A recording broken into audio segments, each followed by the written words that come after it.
Today's open portion is being broadcast live on C-SPAN and streamed on the committee's YouTube channel. This open portion of the hearing will be conducted entirely on an unclassified basis. All participants are reminded to refrain from discussing classified or other sensitive information protected from public disclosure. I will adjourn this open session following completion of one round of questions, and we will then move into a closed session where such questions can be asked. Second, I want to inform the audience that while I fully support constitutionally protected free speech and the right to assemble, this is not the time or place. Any would-be disruptors in the audience who interfere with the committee's business will not be tolerated. For this event, members will have 5 minutes with witnesses. I would ask each of my colleagues to keep both your questions and complete answers from the witnesses within those allotted 5 minutes. Any last questions that can't be answered in time will be submitted for the record. In the same manner in which the House Permanent Select Committee on Intelligence has conducted itself in recent worldwide threats hearings, I expect that we will continue to act in a bipartisan and respectful manner during today's event. I'm confident all members can treat each of our witnesses today with due respect, consistent with past practice. This worldwide threats hearing provides the American people the opportunity to hear directly from our intelligence community leadership on the threats that face our nation. It's my pleasure to welcome our witnesses to today's hearing: Director of National Intelligence, the Honorable Tulsi Gabbard; Director of Central Intelligence Agency, the Honorable John Ratcliffe; Director of the Federal Bureau of Investigation, the Honorable Kash Patel; Director of National Security Agency, General Tim Hawk; Director of Defense Intelligence Agency, Lieutenant General Jeffrey Cruz. Thank you all for being here. First, I want to address an issue that was made public earlier this week regarding a group text message exchange that included several members of President Trump's national security leadership team and a journalist. Yesterday, our colleagues on the Senate Select Committee on Intelligence held their hearing on the annual threat assessment, and unfortunately, instead of exploring the real and existential threats that face our nation, which is the purpose of this hearing, this issue consumed most of their time. While I will address this topic further in my questions, it's my sincere hope that we use this hearing to discuss the many foreign threats facing our nation. I have deep concerns about the state of our national security. The war between Russia and Ukraine has just surpassed 3 years and now includes North Korean troops on the battlefield. Iran remains the world's largest state sponsor of terrorism, supporting terrorist organizations throughout the Middle East like Hezbollah and Hamas, fueling the latter's war with Israel and Gaza. The threat of the Chinese Communist Party, or CCP, has metastasized worldwide, expanding a robust military and espionage capability well beyond the Pacific, including here within the Western Hemisphere. The CCP's aggressiveness in operations below the level of armed conflict continues to grow. For example, they have sponsored cyber attacks against United States critical infrastructure and even recruited a New York State governor's office employee into being an undisclosed agent of the CCP. And after 4 years of a catastrophic open border policy and limited and in many cases no vetting, we have seen an explosion of illegal migrants crossing our border since 2021. In fiscal year 2024, 516 were identified to be known or suspected terrorists, 106 of whom tried to sneak into our country between ports of entry. And these are just the ones we caught of the nearly 3 million encounters recorded by Customs and Border Protection. We've also seen an ISIS-affiliated human smuggling network bringing more than 400 migrants into the United States. And this occurs through networks associated with cartels and gangs from Sinaloa to CJ&G, who present an unacceptable risk to the security of the American people. In the midst of such threats, many have understandably lost trust in the intelligence community. One reason I'm particularly concerned about is the pattern of lapses I've seen in analytic integrity and objectivity in some of the assessments provided by the IC in the last few years. From President Trump-Russia collusion fiasco to the origins of the COVID-19 pandemic to anomalous health incidents, there have been numerous instances of the IC suppressing certain reporting, using substandard reporting to support a pre-decided thesis, and failure or refusal to consider plausible alternative analyses. That, combined with many other examples of weaponized government, results in a situation where the United States is facing very real threats, while many of our citizens lack trust in those they empower to inform on or counter these threats. Look, I've been honored to serve our country for many years now, first as an explosive ordnance disposal technician in the Army, now as a representative for the 1st District of Arkansas and chairman of this committee.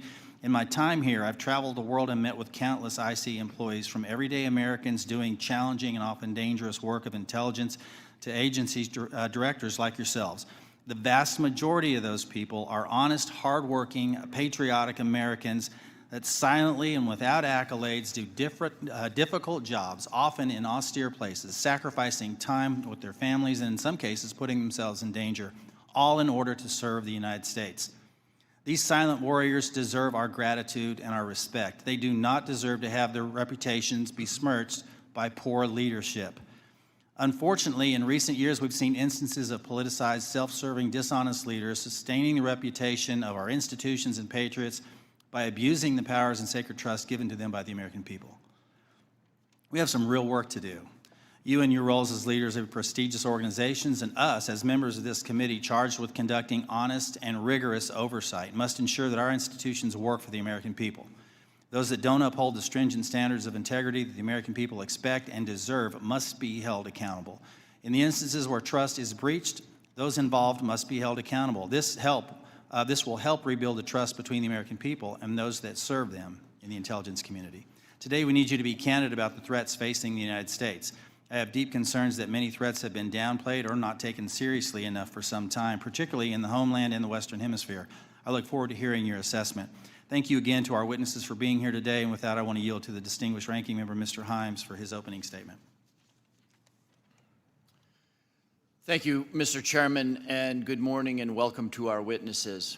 As the chairman said, this hearing is an important opportunity for our committee and the American people to hear directly from the senior leadership of the intelligence community about the threats that our nation faces. I read the unclassified report and I found a lot of continuity in the IC's assessment about critical threats to our national security compared to last year's assessment. The IC continues to see threats from our principal adversaries, China, Russia, Iran, and North Korea. I must say, though, that after these last 2 months, I'm worried that the call may be coming from inside the House. This report calls Russia, and I quote, an enduring potential threat to U.S. power, presence, and global interests. But as far as I can tell, we're now on Team Kremlin. We vote with them and against our allies in the United Nations. We humiliate President Zelensky in the Oval Office. The president's chief Russian negotiator, Steve Witkoff, is repeating Russian talking points and participating on a madcap signal chat about an attack on Yemen while inside Russia. USAID is gone, and with it, all American soft power. If I had time, I would ask the generals at this table about what it means to our national security to give up our soft power. We're no longer helping struggling nations in Africa. China, or worse, terrorists, are filling the vacuum. I wonder how many of those African countries will be named in next year's threat assessment.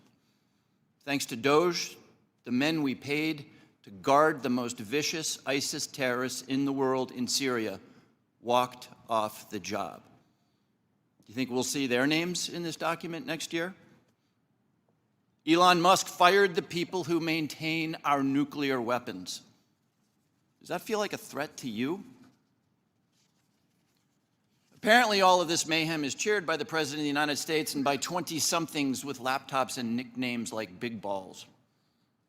But I've been doing this for a long time, and I know that Moscow and Beijing and Tehran and Pyongyang cannot believe their luck.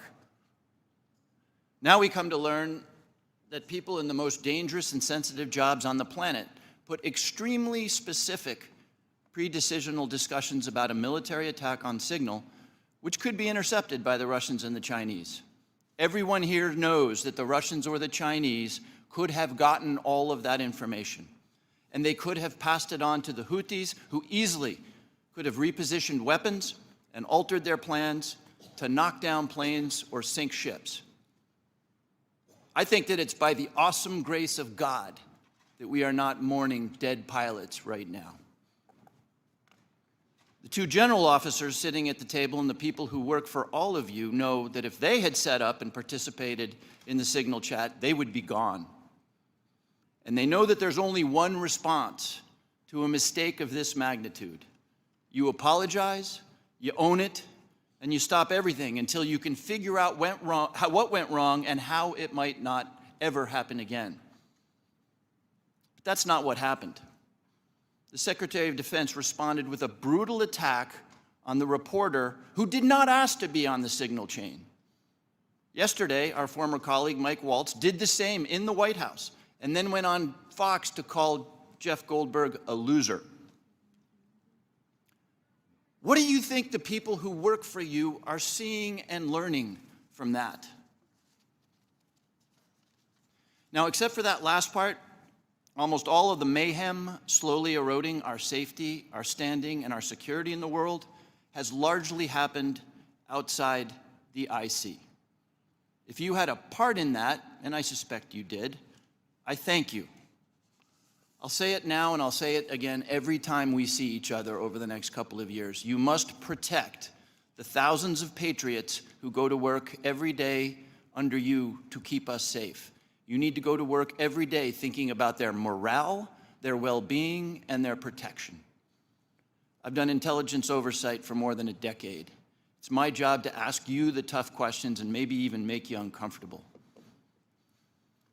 But John, I don't ever walk through your lobby and look at those 140 stars on the wall without choking up over the fact that men and women far better than I will give their lives to keep us safe. There's about a dozen people in this room who know all their stories, and you know and I know that many of the men and women who have stars on that wall died because of bad decisions or poor judgment by their leaders. We've all worked together before, and recent events notwithstanding, we need you to succeed. Your people and our safety requires you to succeed.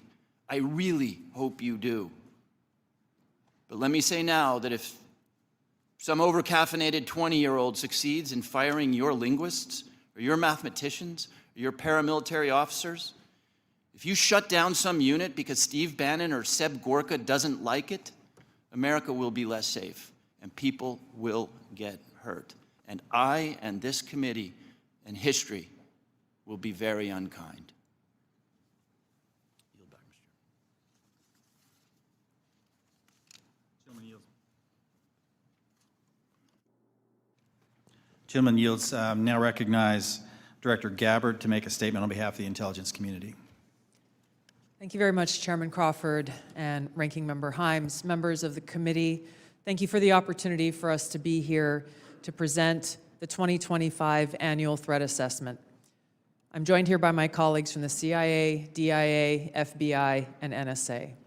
Our testimony today offers the collective assessment of the 18 U.S. intelligence elements making up the U.S. intelligence community and draws on the intelligence collection and information available to the IC from open source and private sector and the expertise of our analysts. It evaluates what the IC assesses most threatens our people and our nation's ability to live in a peaceful, free, secure, and prosperous society. As you know very well, we face an increasingly complex threat environment that is threatening us here at home and our interests abroad.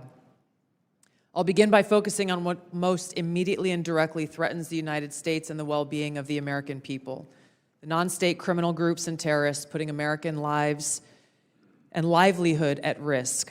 I'll then move on to focus on the key nation states who have the capability to threaten our security and the interests of the United States. Cartels, gangs, and other transnational criminal organizations in our part of the world are engaging in a wide array of illicit activity, from narcotics trafficking to money laundering, to smuggling of illegal immigrants and human trafficking, which endanger the health, welfare, and safety of everyday Americans. Based on our latest reporting available for the year-long period ending October 2024, cartels were largely responsible for the deaths of more than 54,000 American citizens due to synthetic opioids. Mexico-based transnational criminal organizations are the main suppliers of illicit fentanyl to the U.S. market and are quickly adapting to enforcement and regulatory pressures by using multiple sources and methods to procure precursor chemicals and equipment, primarily from China and India, many of which are dual-use chemicals used in legitimate industries.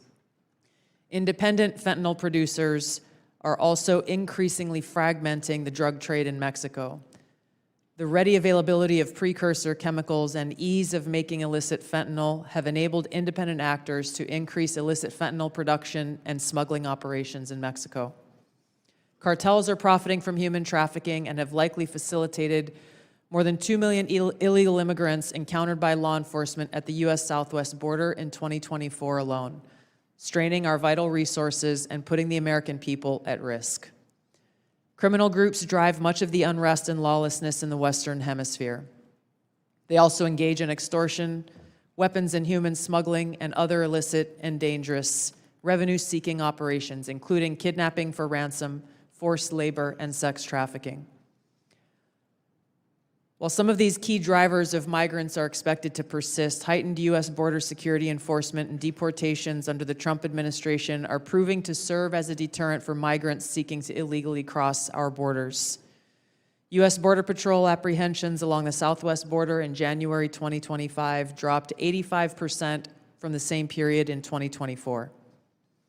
Transnational Islamist extremists such as ISIS and Al-Qaeda and affiliated jihadi groups continue to pursue, enable, or inspire attacks against the United States and our citizens abroad and within the homeland to advance their ultimate objective of establishing a global Islamist caliphate. This includes heightened efforts to spread their ideology to recruit and radicalize individuals in the U.S. and the West. While the New Year's Day attacker in New Orleans had no known direct contact with ISIS terrorists, he was influenced and radicalized by ISIS ideological propaganda, as one example. Al-Qaeda and its affiliates continue to call for attacks against the United States as they conduct attacks overseas. These jihadist groups have shown their ability to adapt and evolve, including using new technology and tactics to spread their ideology and recruit new followers. A range of non-state cyber criminals are also targeting our economic interests, our critical infrastructure, and advanced commercial capability for extortion, other coercive pursuits, and financial gain. These actors are using a variety of tactics, including phishing, ransomware, and denial of service attacks to disrupt our systems and steal sensitive and lucrative information, using available technologies and taking advantage of U.S. cyber vulnerabilities. Ransomware actors last year, for example, attacked the largest payment processor for U.S. healthcare institutions, and another set of criminal actors conducted cyber attacks against U.S. water utilities. Some of these non-state cyber actors also operate as proxies for or emulate similar activities being carried out by major state actors. The IC sees China, Russia, Iran, and North Korea engaging in activities that could challenge U.S. capabilities and interests, especially related to our security and economy. They are in some cases working together in different areas to target U.S. interests and to protect themselves from U.S. sanctions. At this point, the IC assesses that China is our most capable strategic competitor. Under the leadership of Xi Jinping, the People's Republic of China seeks to position itself as a leading power in the world stage, economically, technologically, and militarily. Beijing is driven in part by a belief that Washington is pursuing a broad effort to contain China's rise and undermine CCP rule. China's most serious domestic challenge is probably China's slowing economy and the potential instability that could occur if socioeconomic grievances lead to large-scale unrest. Growing economic tensions with the United States and other countries could also weigh on China's plans for economic growth and domestic job creation. China's military is fielding advanced capabilities, including hypersonic weapons, stealth aircraft, advanced submarines, stronger space and cyber warfare assets, and a larger arsenal of nuclear weapons. While it appears they would like to develop and maintain positive ties with the United States and the Trump administration to advance its own interests and avoid conflict, China is building its military capability in part to gain an advantage in the event of a military conflict with the United States around the issue of China's efforts towards unification with the Republic of China or Taiwan. Beijing is advancing its cyber capabilities for sophisticated operations aimed at stealing sensitive U.S. government and private sector information and pre-positioning additional asymmetric attack options that may be deployed in a conflict. China's cyber activities have been linked to multiple high-profile breaches, including last year's massive compromise of U.S. telecom infrastructure, commonly referred to as Salt Typhoon. Beijing currently dominates global markets and strategically important supply chains, for example, with the mining and processing of several critical minerals. In December, China imposed an export ban to the United States on gallium, germanium, and antimony, all of which are important to the production of semiconductors and our defense technologies. This was in direct response to U.S. export controls on chips designed to broadly limit PRC access to advanced chips and chip-making equipment. China also aims to compete in other critical global industries, including AI, legacy semiconductor chip production, biomanufacturing and genetic sequencing, and medical and pharmaceutical supply production. Russia's nuclear and conventional military capabilities, along with its demonstrated economic and military resilience, make it a formidable competitor. Moscow has more nuclear weapons than any other nation that could inflict catastrophic damage on the United States and the world in the event of a major war that Russian leaders feared put them and their regime at serious risk. In late 2024, Russia announced updates to its public nuclear doctrine, expanding the conditions under which Russia would consider using nuclear weapons. Russia is building a more modern and survivable nuclear force designed to circumvent U.S. missile defense through reliable retaliatory strike potential. It intends to deter the U.S. by holding the U.S. homeland at risk and by having the capabilities to threaten nuclear war in a conflict. Russia's developed advanced cyber capabilities and has attempted to pre-position access to U.S. critical infrastructure for asymmetric options and make it a persistent cyber threat. Russia's cyber activities have been linked to multiple high-profile breaches, including the 2023 hack of Microsoft. Russia is also fielding new capabilities in anti-satellite weapons meant to degrade U.S. and allied space infrastructure. Among Russia's most concerning developments is a new satellite intended to carry a nuclear weapon as an anti-satellite weapon, violating long-standing international law against such activity and putting the U.S. and global economy at risk. Iran continues to seek to expand its influence in the Middle East, despite the degradation to its proxies and defenses during the Gaza conflict. Iran has developed and maintains ballistic missiles, cruise missiles, and UAVs, including systems capable of striking U.S. targets and allies in the region. They've shown a willingness to use these weapons, including during a 2020 attack on U.S. forces in Iraq and in attacks against Israel in April and October 2024. Iran's cyber operations and capabilities also present a serious threat to U.S. networks and data. The IC continues to assess that Iran is not building a nuclear weapon, and Supreme Leader Khamenei has not authorized the nuclear weapons program that he suspended in 2003. We continue to monitor closely if Tehran decides to reauthorize its nuclear weapons program. In the past year, we've seen an erosion of a decades-long taboo in Iran on discussing nuclear weapons in public, likely emboldening nuclear weapons advocates within Iran's decision-making apparatus. Iran's enriched uranium stockpile is at its highest levels and is unprecedented for a state without nuclear weapons. Iran will likely continue efforts to counter Israel and press for a U.S. military withdrawal from the region by aiding, arming, and helping to reconstitute its loose consortium of like-minded terrorist actors, which it refers to as its axis of resistance. Although weakened, this collection of actors still presents a wide range of threats, including to Israel's population and U.S. forces deployed in Iraq and Syria, as well as U.S. and international military and commercial shipping and transit. North Korean leader Kim Jong-un is pursuing stronger strategic and conventional capabilities that can target U.S. forces and allies in the region, as well as the U.S. homeland, to bolster North Korea's leverage and stature, defend its regime, and achieve at least tacit recognition as a nuclear weapons power. Kim's recently cemented strategic partnership with Russia supports these goals by providing him with greater financial, military, and diplomatic support, reducing its reliance on China, and providing North Korean forces and weapons systems with warfighting experience. Kim views his strategic weapons advances, its deepening ties with Russia, and its economic durability as strengthening his negotiating position against Washington's demands for denuclearization and lessening Kim's need for sanctions relief. Since 2022, China, Russia, Iran, and North Korea have grown closer. Removing the accelerant of the war in Ukraine is unlikely to revert these bilateral relationships to a pre-war 2021 baseline, leaving room for new strategic priorities and world events to create new incentives or challenges to their expanded cooperation.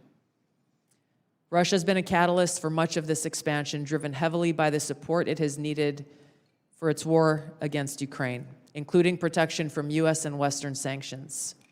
In addition to exchange of military and other resource capabilities with North Korea, Russia has relied more heavily on China's financial and defense industry backing and has increased combined military exercises with China. With Iran, Russia has also expanded financial ties to mitigate sanctions. Iran has become a critical military supplier to Russia, especially of UAVs, in exchange for Russian technical support for Iranian weapons, intelligence, and advanced cyber capabilities. The threats that we see to the U.S. to U.S. national security are both complex and multifaceted. In closing, I want to address briefly the signal chat issue that I know many of you are concerned about. The President and National Security Advisor Waltz held a press conference yesterday with a clear message. It was a mistake that a reporter was inadvertently added to a signal chat with high-level national security principals having a policy discussion about imminent strikes against the Houthis and the effects of the strike. The National Security Advisor has taken full responsibility for this, and the National Security Council is conducting an in-depth review along with technical experts working to determine how this reporter was inadvertently added to this chat. The conversation was candid and sensitive, but as the President and National Security Advisor stated, no classified information was shared. There were no sources, methods, locations, or war plans that were shared. This was a standard update to the National Security Cabinet that was provided alongside updates that were given to foreign partners in the region. The Signal Message app comes pre-installed on government devices. In December of 2024, CISA stated, quote, "We strongly urge highly targeted individuals to immediately review and apply best practices provided in the guidance to protect mobile communications, including consistent use of end-to-end encryption." And they named Signal as an app as an example of such an end-to-end encrypted messaging app. Ideally, these conversations occur in person. However, at times, fast-moving coordination of an unclassified nature is necessary where in-person conversation is not an option. I'm also aware that a lawsuit was filed yesterday on this issue. As a result of that pending litigation, I'm limited in my ability to comment further on that specific case. My Office of General Counsel will be in close contact with the Department of Justice on this matter. The most important thing to the American people and to all of us is the success of this military operation against terrorists who have been and continue to attack American service members was extremely successful, thanks to the leadership of President Trump and the actions of our brave men and women in uniform. As the heads of the American people's intelligence community, we will continue to provide the President, you in Congress, and our warfighters with timely, unbiased, relevant intelligence to keep our country secure, free, prosperous, and at peace. Thank you, Mr. Chairman. Thank you, Director Gabbard. We now turn to member questions. I'll recognize myself for 5 minutes. I want to talk about, before I get into the threats, I want to talk about something we've talked about in this committee and in this setting before. We've had IC agency leaders commit to complying with our document requests but not follow through. And I don't know if this is due to direction from previous administration or middle management obstruction, but I find it completely unacceptable. In fact, I had to subpoena the NSA in order to cooperate with our AHI investigation last year. As you all know, it's the charge of this committee to conduct rigorous oversight, and part of that oversight is to occasionally requires us that we request documents from your organizations to enable our investigations. We cannot adequately do our jobs without your partnership and your cooperation. General Hawk and General Cruz, we had this conversation here before last year, and I'm not satisfied with your responsiveness. Therefore, I'm going to ask that question again on the record in this open setting to each of you. Do I have your unequivocal commitment to cooperating with document or other information requests from this committee, General Hawk? You do, Chairman. Thank you, General. Director Patel. You do, Mr. Chairman. Director Gabbard. Yes, Chairman. Director Ratcliffe. Yes, you do, Chairman and Ranking Member. And I want to start by saying it's good to be back. It's good to see you. And as you all know, I have a special appreciation for the work that this committee does, having previously been a member. I also understand the importance of the oversight role that it has. And so you have my full commitment and my understanding about what your responsibilities are and my obligation to keep you fully and currently informed, and I will do that. Appreciate that. General Cruz. Chairman, of course, you have our continuing support on this critically important effort for the nation. Thank you. I appreciate that. I want to turn now to something that's a topic of conversation and really needs to be, and that's our own neighborhood here in our Western Hemisphere. I mentioned in my opening statement, I'm deeply concerned about encroachment in the Western Hemisphere, not just by China, but other adversaries like Russia and Iran, from Russian military cooperation with and support to Venezuela and Nicaragua, CCP-linked companies' acquisition of critical assets in Central and South America, Iran's defense agreement with Bolivia, the establishment of a technical military cooperation commission including Venezuela, Cuba, China, Russia, and Iran. And I could list several more alarming examples. I'm afraid we focus so much of our attention across the world that we've lost sight of our own neighborhood, leading to the anti-American regimes gaining permanent footholds within striking distance of the homeland. So, Director Gabbard, to the extent that you can discuss it in this setting, what is the intelligence community's assessment of adversary encroachment in the Western Hemisphere? Thank you, Mr. Chairman. We'll be able to go into greater detail in the closed session, but the intelligence community assessment reflects what you have just detailed and outlined. The continued competition, encroachment, and investments that are occurring in the Western Hemisphere have rapidly increased and continue to pose a threat both to our economic interests and to our security. Every day there are new reports of further attempts. One just recently that came up yesterday with investments that are being made in the southeast part of the United States. Again, I'll go into this further in a closed setting, but the intelligence assessments that we are receiving are being shared with senior cabinet officials, Department of Energy, Commerce, Treasury, those who are working alongside us to not only monitor, but to determine the best policies that will protect our interests. Thank you. I want to turn to Director Patel real quick in the time that I have left. If you can flesh this out for me just a little bit. You indicated something that caught my attention in the proceeding yesterday, and that was your involvement with the Judicial Drug Task Force that you partner with at the state level, and how that has yielded positive results with regard to cartel activity. Can you put a little finer point on that to describe those partnerships in the 53 seconds we have remaining? Yeah, I'll try to be brief. Mr. Chairman, Mr. Vice Chairman, thanks for having us, Ranking Member. My priorities at the FBI have been to partner with state and local law enforcement in ways that we have not done so before, particularly on information sharing, and it's a two-way street. And in order for us to effectuate drug seizures and narcotics interdictions in the 50 states, we treat them as all border states because that's what's happening. We have an American citizen die of a drug overdose every 7 minutes. That is wildly out of control and unacceptable. But the FBI cannot do that mandate and secure the American people from Washington, D.C. So we're putting resources in the field. We are working with our partners at the state and local level, and we are seeing immediate results, as we are seeing in Arkansas, as I outlined yesterday, with hundreds of arrests, thousands of pounds of narcotics seized, dozens of weapons, and multiple indictments. Thank you, Director. I'm going to yield and recognize Ranking Member Himes for 5 minutes. Thank you, Mr. Chairman. If there's something I care as much about as the national security of the United States, it's the powers and prerogatives of this Congress and its oversight duties.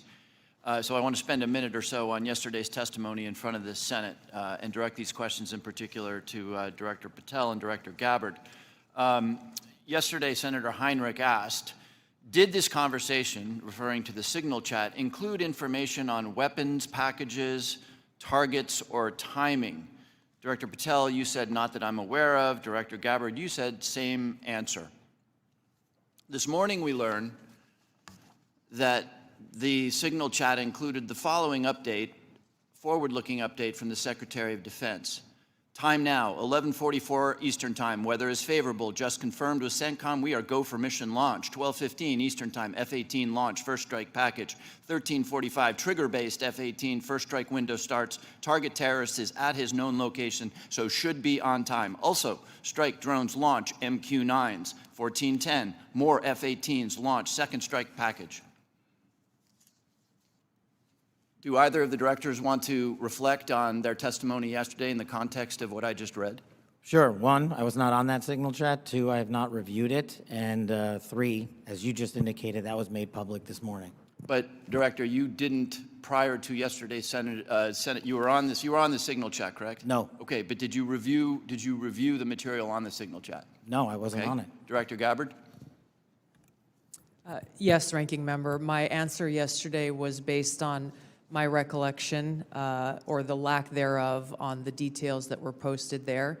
I was not, and what was shared today reflects the fact that I was not directly involved with that part of the signal chat, and replied at the end reflecting the effects, the very brief effects that the National Security Advisor had shared. So it's your testimony that less than 2 weeks ago, you were on a signal chat that had all of this information about F-18s and MQ-9 Reapers and targets on strike, and you in that 2-week period simply forgot that that was there. That's your testimony?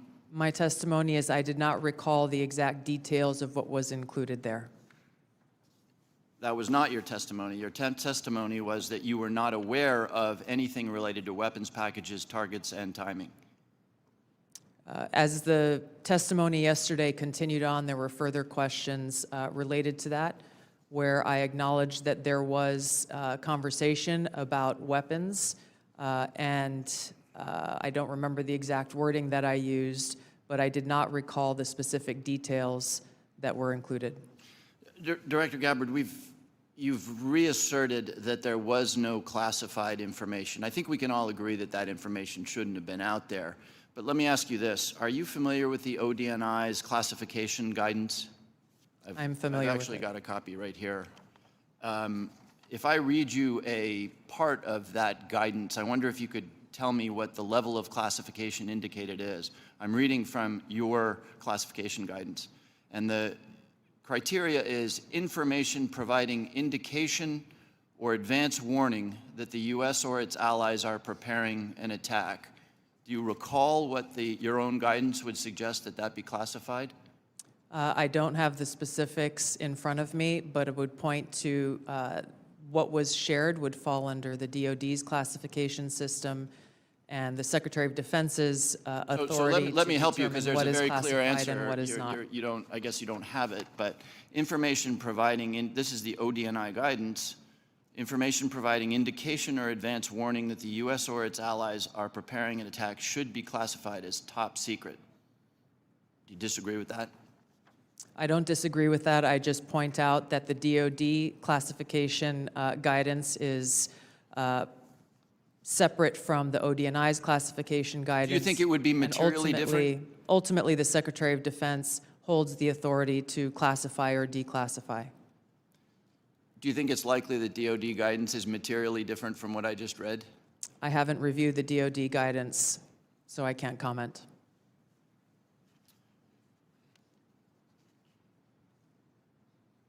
Director Gabbard, a lot of this suggests sort of a lack of sobriety. When there's punch emojis and fire emojis, it's a lack of sobriety. I don't mean that literally. But I have one last question for you, because I think people really listen to what you have to say. You, on March 15th, as DNI, retweeted a post from Ian Miles Chong, who is listed on RT, that's Russia Today's website, as, quote, a political and cultural commentator who has contributed content to RT since at least 2022. Director Gabbard, do you think that it's responsible for you as head of the intelligence community and the principal presidential intelligence advisor to retweet posts from individuals affiliated with Russian state media? That retweet came from my personal account, and I would have to go back to look at the substance of the tweet. Can I, just so that we don't have a lack of confusion amongst our allies and enemies and us, can I act perhaps that you not think that you should be saying one thing on your personal account than you say officially? I maintain my First Amendment rights to be able to express my own personal views on different issues. Thank you. I yield back, Mr. Chairman. Gentleman yields now recognize the distinguished Vice Chairman, General Kelly. Yeah, I'd now, for the first 30 seconds, Mr. Ratcliffe, or Director Ratcliffe, formerly known as Texas, from this Mississippi guy, I'd like to give you 30 seconds if you have anything to respond to what Ms. Gabbard Director Gabbard, I'm sorry, just said. Well, Mississippi, it's good to see you again, and I appreciate the opportunity. You know, there's so much talk about this Atlantic article and about things that were said and that could have happened instead of a focus on what did happen. So my responsibility as CIA director, one of its responsibilities is to kill terrorists. And that's exactly what I did along with President Trump's excellent national security team. That's what we should be focused on. With regard to that article, I also would appreciate the opportunity to relay the fact that yesterday I spent 4 hours answering questions from senators as a result of that article that were intimating that I transmitted classified information because there were hidden messages.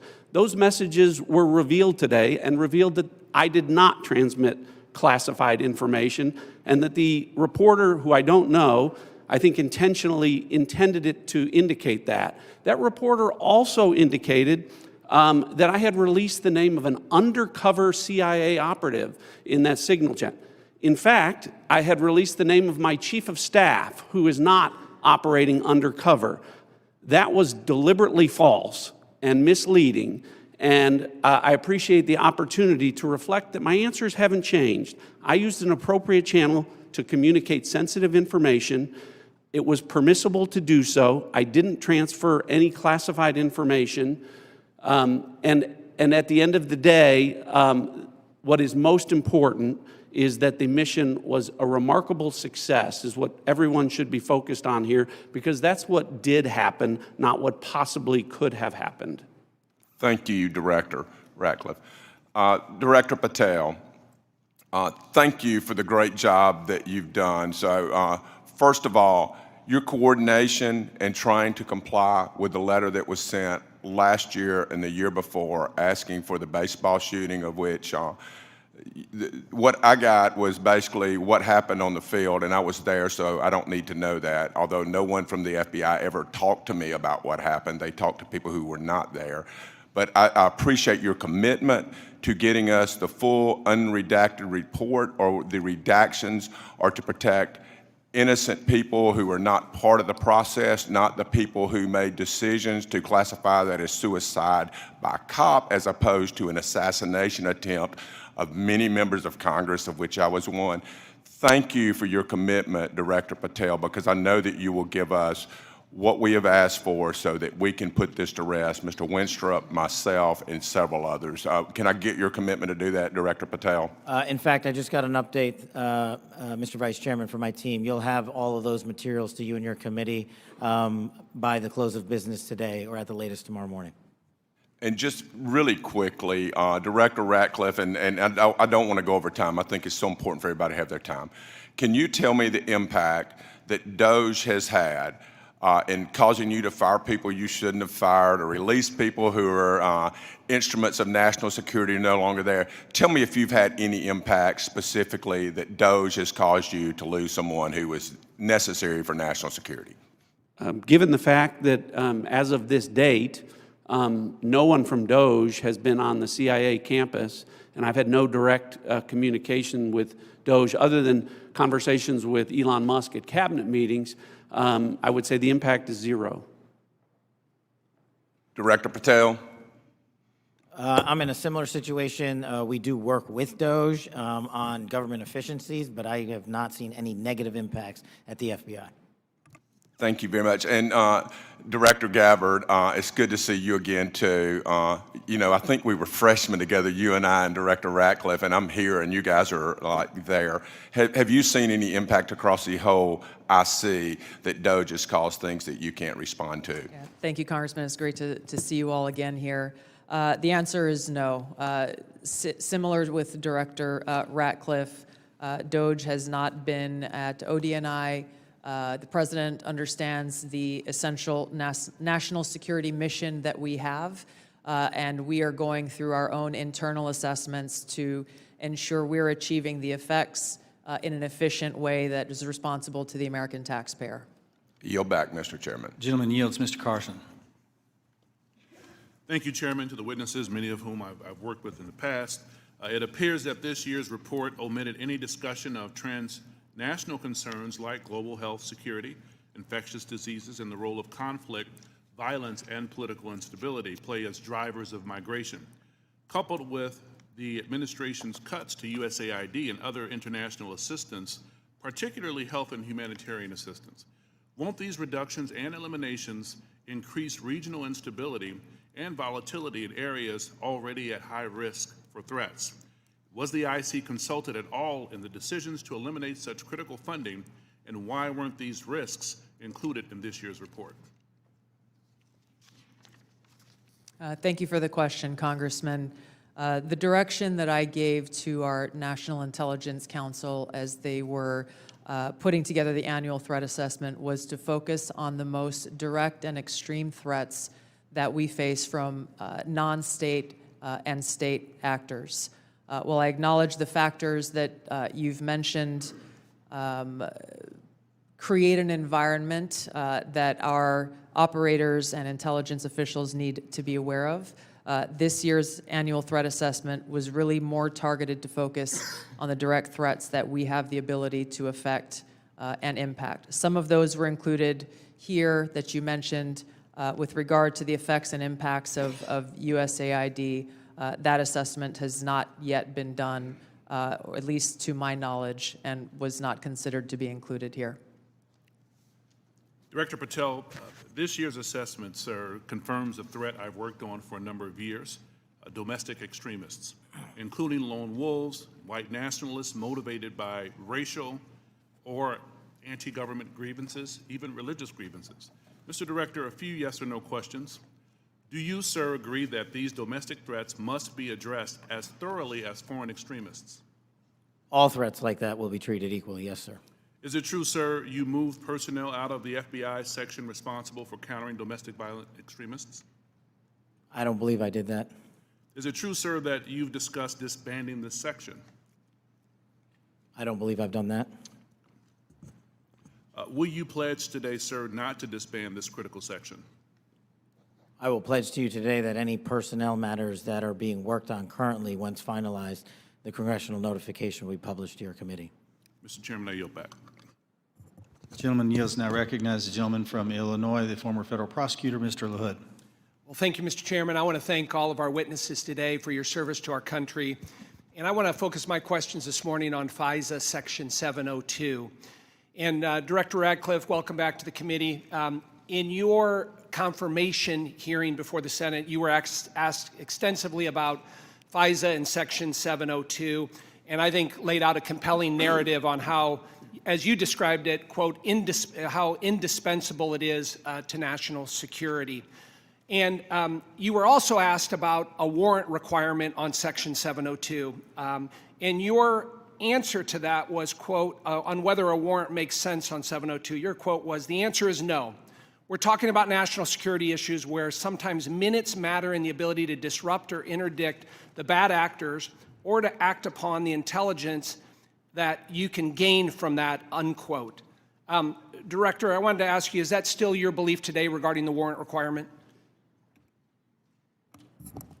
Congressman, it absolutely is. You've accurately reflected my prior testimony. It is also my testimony that 702 is indispensable to our intelligence picture, and the loss of it would be catastrophic to CIA. And the reason that I say that from this position is Not only is 50% of all of our critical analysis provided to the President as Commander-in-Chief in the President's Daily Brief 702 derived, 70% of CIA's success with regard to advanced weapons counterproliferation is the result of 702 collected information. And finally, 90% of CIA's successful interdictions with regard to synthetic drugs like fentanyl are the result of 702 collection. It's absolutely indispensable to the work that CIA does, and I'm glad that you gave me the opportunity to reflect that to this committee. Thank you, Director. And just to ask a follow-up on that, as you know, in the House last year when we had our FISA reform and Section 702 reform measures put in place, you know, we had a debate, robust debate on the House floor regarding the warrant requirement. It was a very, very close vote, 212 to 212. Director Ratcliffe, what can you tell our members to alleviate and reassure them on, again, the harm that a warrant requirement would do to 702? Well, Congressman, it would impose a de facto ban on lawfully querying previously collected data to find threats against U.S. persons and government officials. So that would be, again, catastrophic to our efforts to keep our community safe. And I would also point out, because I know that these are legitimate concerns with regard when we talk about FISA and 702 specifically, everyone on this committee recalls that when I was a member, I also called out FISA abuses when they occurred. And I don't want there to be any violation of Americans' civil liberties and Fourth Amendment rights. But I would point to the CIA's frankly impeccable record of compliance, and we can talk about that more in a closed session. Thank you, Director.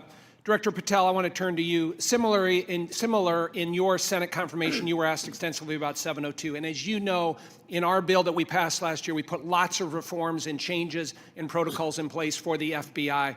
And I know that you're supportive of many of those. Specifically on the impracticalities of a warrant requirement on 702, you were quoted as saying, when you were asked about it, it is almost impossible to make that function of the warrant requirement work and to serve the national no-fail mission. Is that still your testimony here today? It's great to see you, Congressman, and yes, that's my testimony. Thank you. As you know, the reforms that we put in place were significant, requiring the FBI personnel to get a supervisor or attorney approval to conduct U.S. person inquiries, requiring high-level approvals up to the FBI deputy director level before certain queries are conducted on U.S. elected or appointed officials, candidates, or media personnel, requiring the Department of Justice to audit all U.S. person queries performed by the FBI within 6 months of each, of 6 months of each query, reducing the number of FBI personnel who have the ability to query. Can you talk about the current implementation of those reforms and how that's going, Director Patel? Absolutely. With probably the most recent one, in terms of 702 query reviews, we only have about 200 left when it comes to U.S. persons, and we will promulgate those findings to you. But as of today, of all the U.S. persons queried in the 702 databases, there's only been one instance of negligent conduct. We have already implemented limited access to those who actually know how to use the FISA process in 702, and we have implemented a direct reporting structure to the Office of Director and the Deputy Director to make sure that anyone, whether it's intentional or unintentional, abuses the 702 query system is brought to our attention immediately, and we will take that on for action directly. And in terms of piggybacking off Director Ratcliffe's, the public defender in me realizes the importance of constitutional due process more than anyone. The staffer in me from the House Intelligence Committee may be the only person who has worked more on FISA reform and exposing FISA abuse in modern congressional history. And the terrorism prosecutor in me and the JSOC civilian in me tells me that we cannot do away with 702 or FISA Title I and Title III, but we can work with you and your committee to make it better. I don't know all those ideas. I don't have all those answers, but you have my commitment that we will use it appropriately going forward. Thank you, Director. I yield back. Gentleman yields. Mr. Castro. Thank you, Chairman. Tulsi, you and I came into the Congress together in 2013. And Kash, you and I was serving on the Intelligence Committee when you worked on the Intelligence Committee. And John, you and I are both from Texas, and we both served together on the Intelligence Committee. Y'all, the idea that this information, if it was presented to our committee, would not be classified, y'all know is a lie. That's ridiculous. I've seen things much less sensitive be presented to us with high classification. And to say that it isn't is a lie to the country. I want to ask the generals now. The NSA is principally in charge of intercepting things like signals intelligence from other countries. General, I want to ask you, if your organization, your agency, intercepted something like this from Russia or China or some other country, would you consider this classified information? Representative, we would be classifying based off of our sources and methods. So those would be the things that, in terms of how we process, how we would be able to obtain the information and how we'd report it, we would classify based off of our source and method. So if you knew that the Secretary of Defense and the National Security Advisor of Russia or China and the head of the Foreign Ministry and all of the folks who were associated with that signal chain, if you intercepted that information, General, would you consider it classified? So it would be classified based off of our collections. So the NSA would classify it, would Based off determine it as of classified. the protection of our own source and method, not necessarily based off the content, but how we collected that information. But it would be classified. Well, we certainly wouldn't be collecting on a U.S. person conversation. No, I understand. I'm We're saying collecting if you did your job and collected it from the Russian Foreign Ministry and the National Security Advisor and the Secretary of Defense and the President's Chief Advisor, there is no way, having sat on this committee for 9 years, that somebody would come in with that information and give us something that says, unclassified, you can walk out of this room with this information and give it to whomever you want. You know, with all respect, you and I worked on the committee at the same time. Tulsi, you and I came in together. I've never had an issue of beef with you. John, you and I are both from Texas. Y'all know that's a lie. It's a lie to the country. I want to ask about the Alien Enemies Act really quick while I have time. The President has used the Alien Enemies Act, a wartime authority last used to detain German and Japanese nationals during World War II, to summarily deport people accused of being members of the Venezuelan gang Tren de Agua. To invoke this law, the President must demonstrate that the United States is under invasion by a foreign nation or government. They have alleged that we are under invasion by the Venezuelan government. The idea that we are at war with Venezuela would come as a surprise to most Americans. The unclassified version of the annual threat assessment the intelligence community just released makes no mention of any invasion or war that we are fighting with the nation of Venezuela. You would think our nation being at war would merit at least a small reference in this threat assessment. And Director Ratcliffe, does the intelligence community assess that we are currently at war or being invaded by the nation of Venezuela? We have no assessment that says that. Thank you. In invoking the law, the President alleged that Tren de Agua is, quote, undertaking hostile actions against the U.S. at the direction, clandestine or otherwise, of the Maduro regime in Venezuela. Director Gabbard, does the intelligence community assess that the Venezuelan government is directing Tren de Agua's hostile actions against the United States? There are varied assessments that came from different intelligence community elements. I'll defer to Director Patel to speak specifically to the FBI assessment. But let me ask you, so you're saying there are conflicting assessments that have come from the IC? That's correct. Okay, thank you. We'll take it up in closed session. All right. You know, your threat assessment makes issue of, highlights fentanyl trafficking as a top threat to the United States, yet support for law enforcement cooperation with Mexico has been put on hold, and there's been a threat of invasion to Mexico by the United States.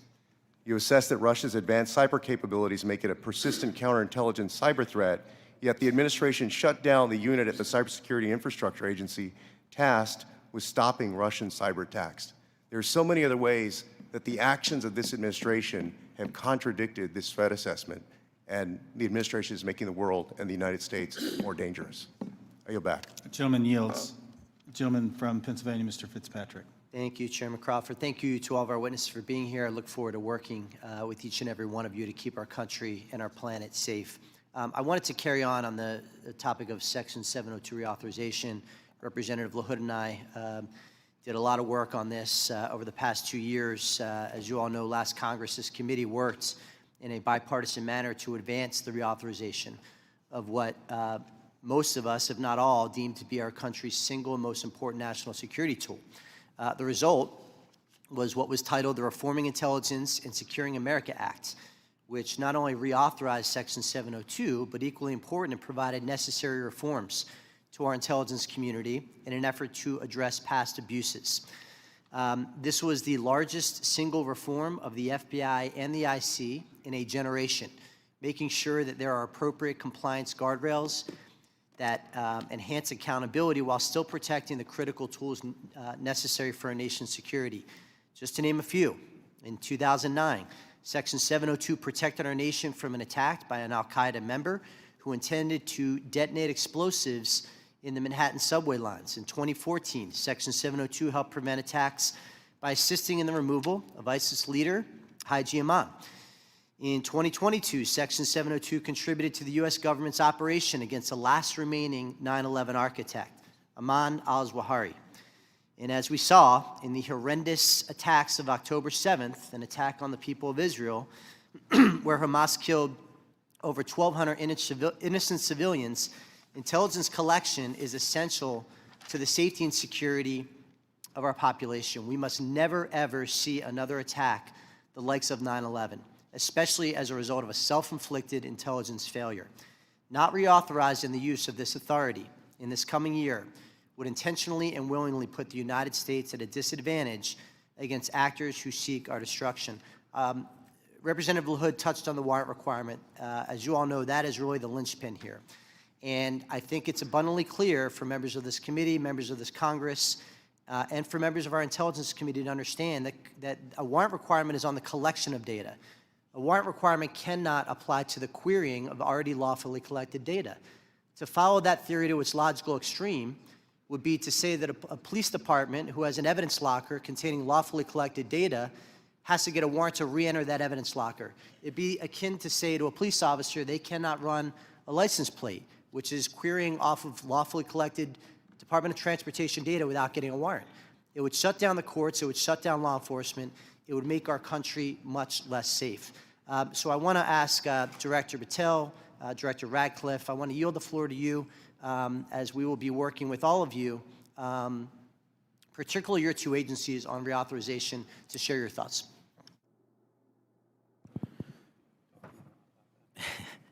So it's great to see you, sir, and thanks for the question. Look, on 702, just to flesh out some of the more specific operational use that I have, it which specifically relates to what you just said. When I was a terrorism prosecutor, we used 702 directly to prevent the shopping mall in Houston from being blown up. We used 702 collection directly to prevent an attack on the state capitol in the state of California. And those individuals were prosecuted and are currently in prison. And balancing that awesome responsibility with the constitutional protections that every American should have when we're talking about U.S. persons specifically is something that I keep in mind on every single decision surrounding 702. But as Director Ratcliffe stated, and has been my experience, while I understand and appreciate the concerns for the warrant requirement based on U.S. persons, if there is a solution that allows that to happen in real time, then we can have that discussion. But I have not encountered one, and thus it obviates the need in my perspective, in my mission set to protect the American people and hunt down criminals in its application. So where it is now with the reforms y'all have implemented, we've done a great job on protecting American civil liberties, and I'm always open to, and I do believe we can do some more. Director Ratcliffe? Good to see you again, Congressman. I agree with Director Patel's comments with regard to that. I'll start out by saying, obviously in this role, I'm not a policymaker. But at the appropriate time, when this comes up for renewal, I think I made it clear and will make it clear from the CIA's perspective, the indispensability of 702 as a tool to providing the commander-in-chief an accurate picture of the threat environment. You mentioned some examples of 702 success. When we get into the classified session later this afternoon, I have some further examples of 702 success that we can talk about, and I think that reflects my position. Thank you all. I yield back. The gentleman yields. Mr. Krishnamurthy. Good morning. Thank you, Mr. Chair, and thank you to our witnesses for coming. Thank you for your service. Director Gabbard, you said no classified information was included in the signal chat, correct? That's correct. And President Trump also said there was no classified information in the signal chat, and Secretary Hegseth said nobody was texting war plans. There was absolutely no classified info in that chat. Lieutenant General Cruz, I'd like to talk to you about a couple things real quick. Executive Order 13526, Section 1.4a. This is the Trump administration's executive order with regard to classified information. It says, information shall be classified if its unauthorized disclosure could reasonably be expected to cause damage to national security, including military plans, weapons systems, or operations. You don't disagree that that's accurately quoted, right? That's an accurate quote from the executive order. And DOD 5200.01, this is the DOD's manual on classification, says, quote, information shall be classified if its unauthorized disclosure could reasonably be expected to cause describable damage to national security. This includes military plans, weapon systems, or operations. You don't disagree that I quoted that accurately, right? That's also an accurate quote. Can I show you I'd like to show you the text that Secretary Hegseth actually published to the world. Now, Lieutenant General Cruz, as Ranking Member Himes said, it says, time now, weather is favorable, just confirmed with CENTCOM we are a go for mission launch. Then it says at 12:15 Eastern, F-18's launch, first strike package. F-18s are military systems, correct? Weapon systems. They are. Okay. 13:45, trigger-based F-18 first strike window starts. Target terrorist is at his known location, so should be on time. Also, strike drones launch, MQ-9s. MQ-9s is a weapon system, correct? They are. Okay. I think applying the executive order as well as the DOD manual to this fact pattern, we clearly have weapon systems that have been identified. That is classified information. Now, the reason why it's important that this information not be disclosed is that we don't want the adversaries to know what's about to happen, right, sir? Well, I would draw a small distinction there. You referenced and asked if that platform, those two platforms are weapon systems. They are, but those terms are used all across the globe in a lot of contexts. So it's really about how they're used in the context of this particular document. I just want to clarify that the use of those terms, I understand. Yeah. In this situation, those are operational details.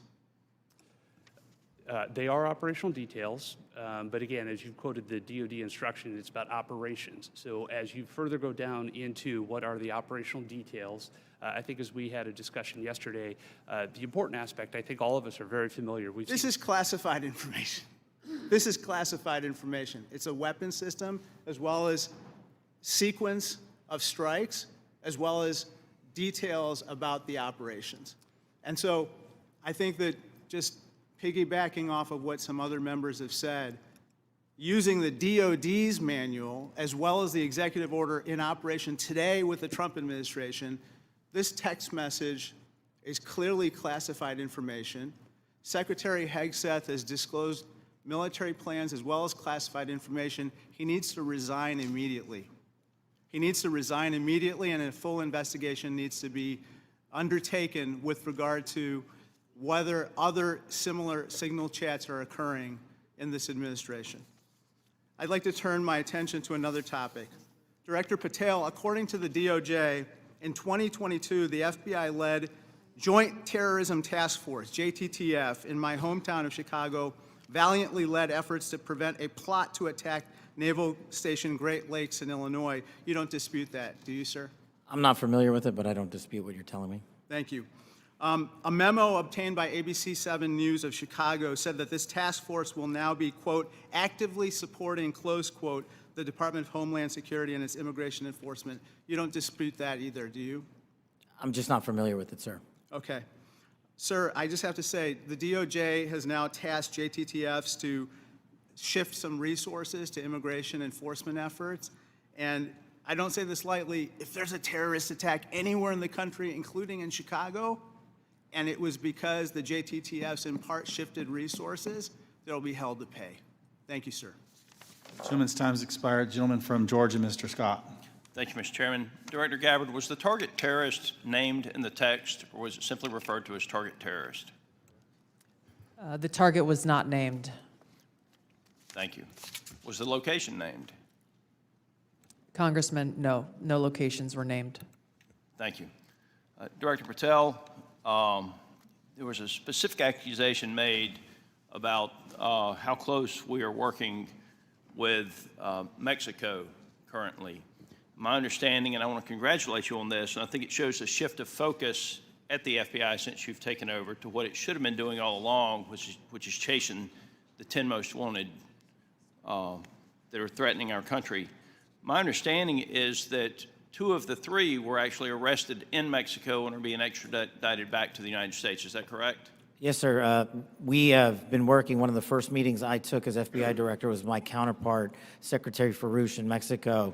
And subsequent to that, we have repaid or extradited or expelled from Mexico 2 top 10 of the FBI's most wanted list and 33 other criminals.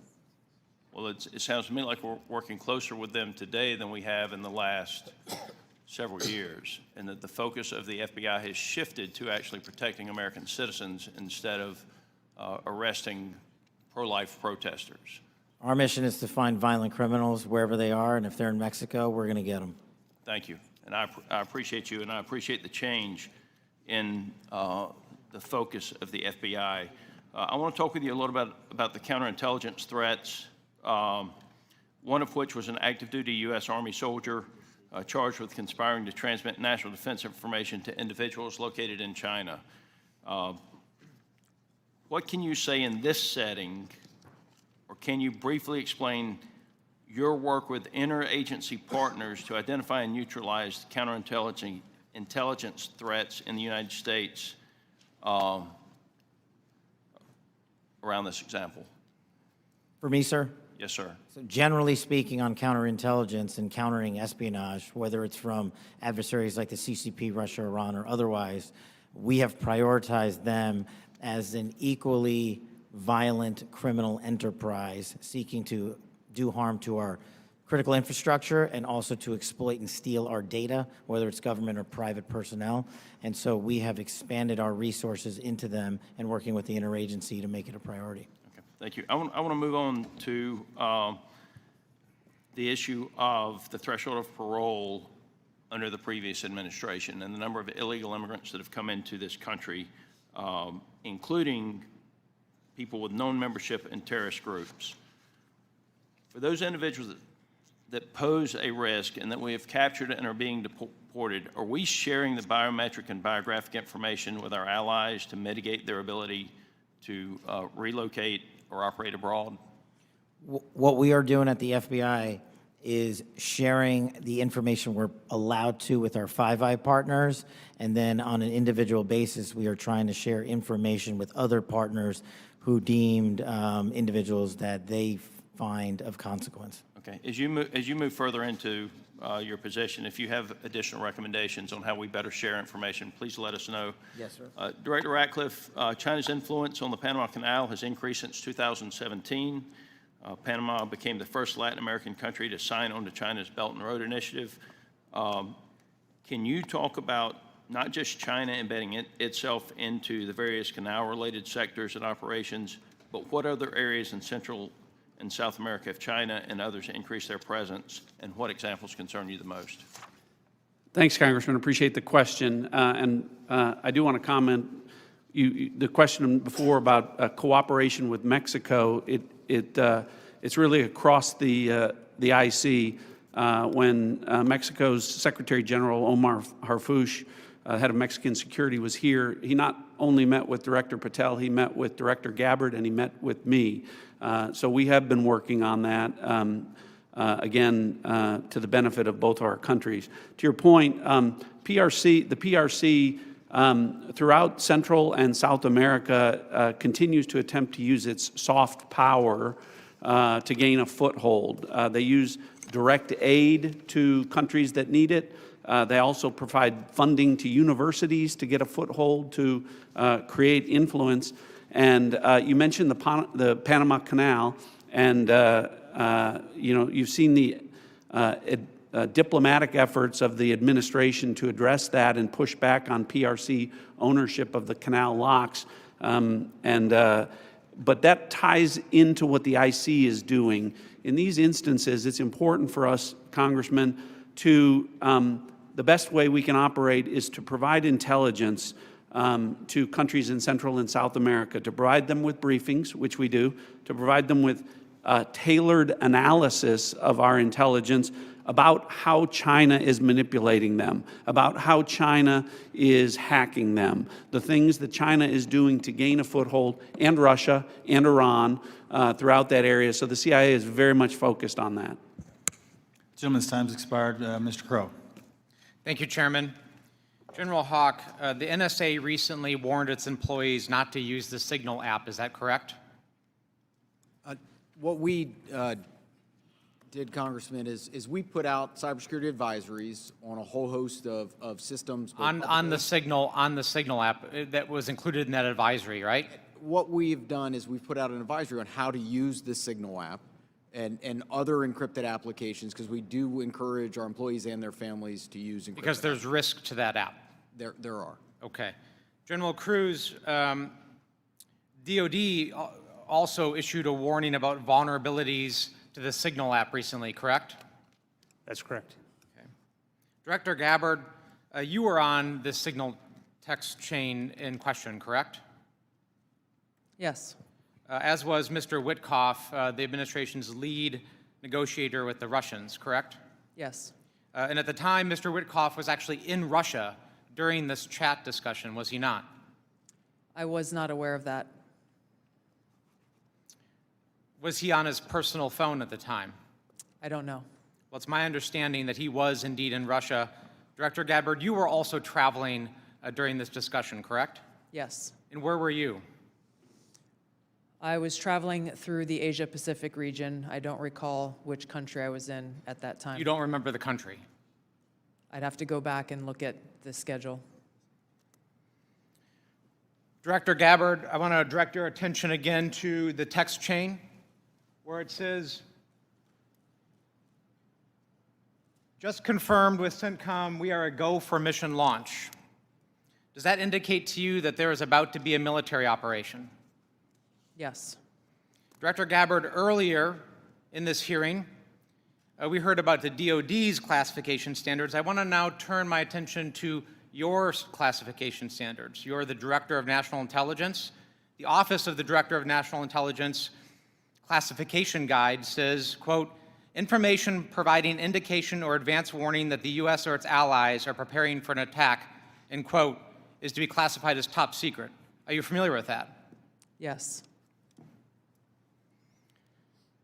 Director Gabbard, have the Houthis indicated an ability to shoot down American aircraft? Yes. They have in fact done so, haven't they? Yes. Including MQ-9 Reapers, haven't they? That's correct. And that was one of the systems used in the attack recently that's the subject of this discussion, is it not? Correct. General Cruz, are you familiar with this system? I'm not wearing my glasses at the moment, but... Well, I'll help you out. This is an SA-3 anti-aircraft system. Correct. Are you familiar with this next system? I am. What is it?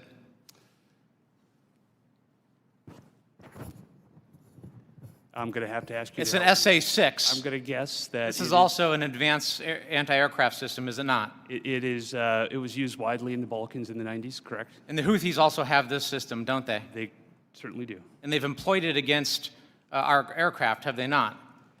They have attempted to, correct. I spent my life in service to this country. I deployed 3 times to combat in service to this nation. I learned in that time in service that responsibility is core to leadership. You accept responsibility when things go wrong. You admit mistakes. You set the standard from the very top. It is completely outrageous to me that administration officials come before us today with impunity, no acceptance of responsibility, excuse after excuse after excuse, while we send our men and women downrange to do incredibly difficult, incredibly dangerous things on our behalf. And yet, nobody is willing to come to us and say this was wrong. This was a breach of security and we won't do it again. It is outrageous and it is a leadership failure, and that's why Secretary Hegseth, who undoubtedly transmitted classified, sensitive operational information via this chain, must resign immediately. There can be no fixes, there can be no corrections until there is accountability, and I'm calling on the administration to move forward with accountability. I yield back. Gentleman yields. Gentleman from Texas, Mr. Crenshaw. Thank you, Mr. Chairman. Thank you all for being here. Good to see many of you again, and thank you for enduring 2 long days.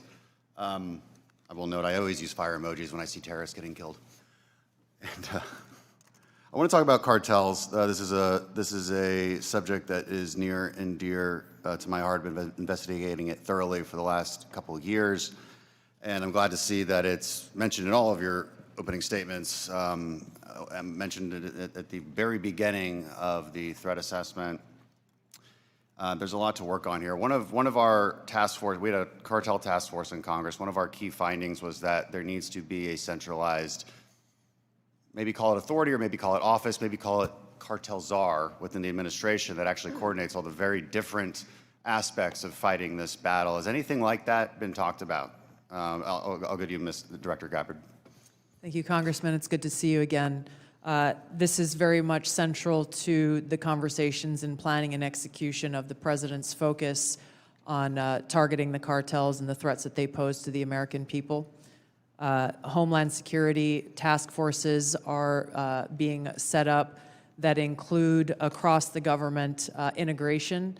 I can speak from my standpoint from the intelligence community, and our National Counterterrorism Center is leaning heavily forward into gathering and consolidating and integrating the intelligence that comes from DEA and others who've been working this issue for a while to make it so that it can be shared and integrated through the federal, state, and local law enforcement equities who are going after this problem. Yeah, we'll talk a lot more about that exact thing in closed session, but at a higher level, our recommendation is there needs to be someone at a much higher level that coordinates state, DOD, CIA, FBI, Homeland. It's a massive problem, one I'm all too familiar with. Director Patel, the FBI is tasked with working foreign corruption charges. In the past administration, the FBI told me they actually don't focus on Mexico very much. Because, now in their defense, they say the reason is because they won't get anything out of it, because they don't have a cooperative government to work with. I think a lot has changed. Do I have your commitment that we will at least start following up on those, because the judiciary system in Mexico is a key component in our failures to address the cartels? You do, Congressman. Apologies for not getting back to you sooner. You're good. I appreciate it. I also want to ask you that the FBI has disrupted an alarming number of terrorist attacks in the last 2 years. Great on the FBI for doing that. I don't think many Americans realize how good the FBI has been at this. But this also gets to the conversation earlier about FISA 702. One of the main arguments I wanted to argue with my colleagues on this was when you have a warrant process for the query, what you will fail to do is connect the dots between the domestic and the international threat, and those connections are there, as we see all the time. Would you agree with that? That we need to maintain that process in a responsible way, of course? I do, sir. I appreciate that. Director Gabbard, in my remaining time, I want to ask you, because of my, and this may go to our General Cruz as well, because of my work on energy and commerce, we have an issue there with broadband spectrum auctions, and of course this affects our intelligence community in a very large way, and our DoD.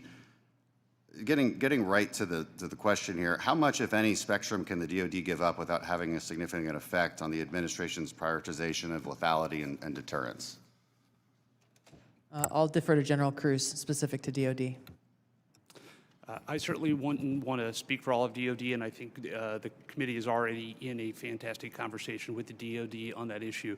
But broadly, what I would say is DoD has laid out the portions of the spectrum that it believes for both operational capabilities, and in closed session, I am more than happy to walk you through from the intelligence portion of the mission that we do. There are two different portions of the spectrum. We often talk about one, but not the other, and in closed session, I'd be more than happy to tell you why the other portion of the spectrum is important to national security.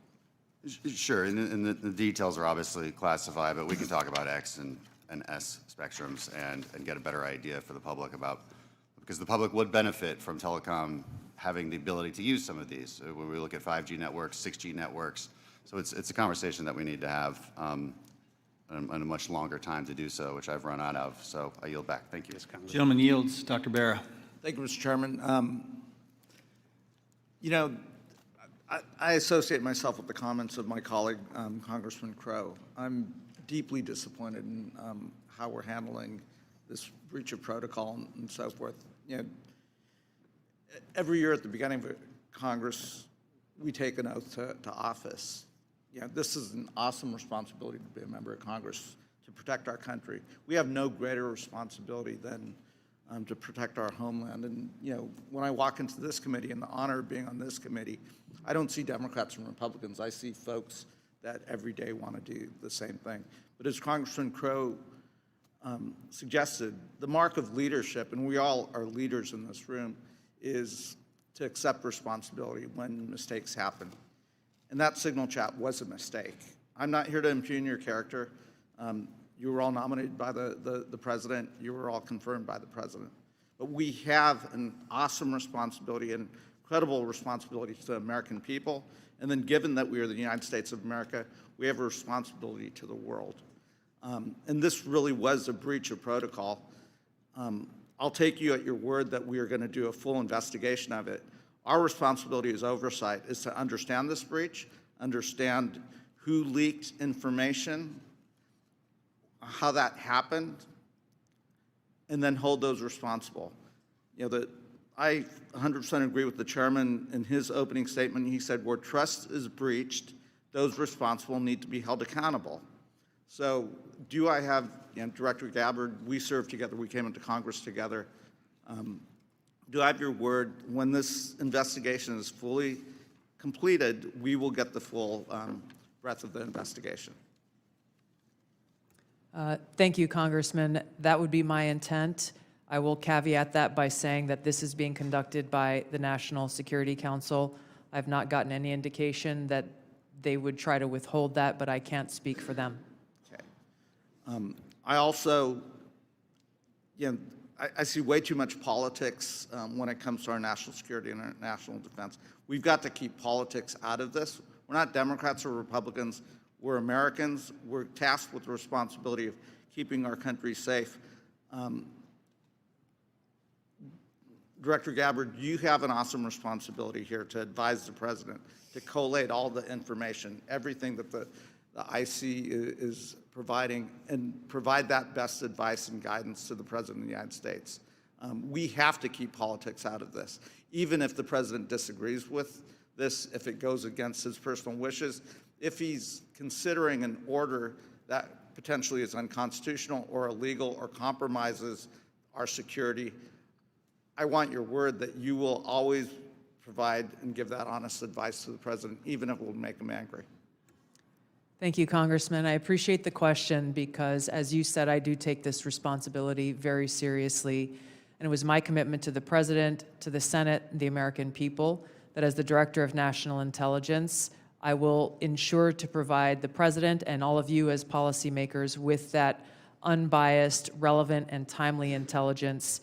And to your specific question, the answer is yes. I will inform the President of that accurate, timely, unbiased intelligence reporting, whether it is something that agrees with an assumption or a view or an objective or not. That's my responsibility to him and to the American people. Great. I would just offer advice. In your role, what you do on your personal devices versus your official devices, you're speaking to the public, and I would just offer, as I conduct myself, what I say personally is always going to be considered Congressman Barra saying it. General Hawk, I've appreciated working with you and have a deep concern about our cyber vulnerabilities. And we will go into some of this in the closed session.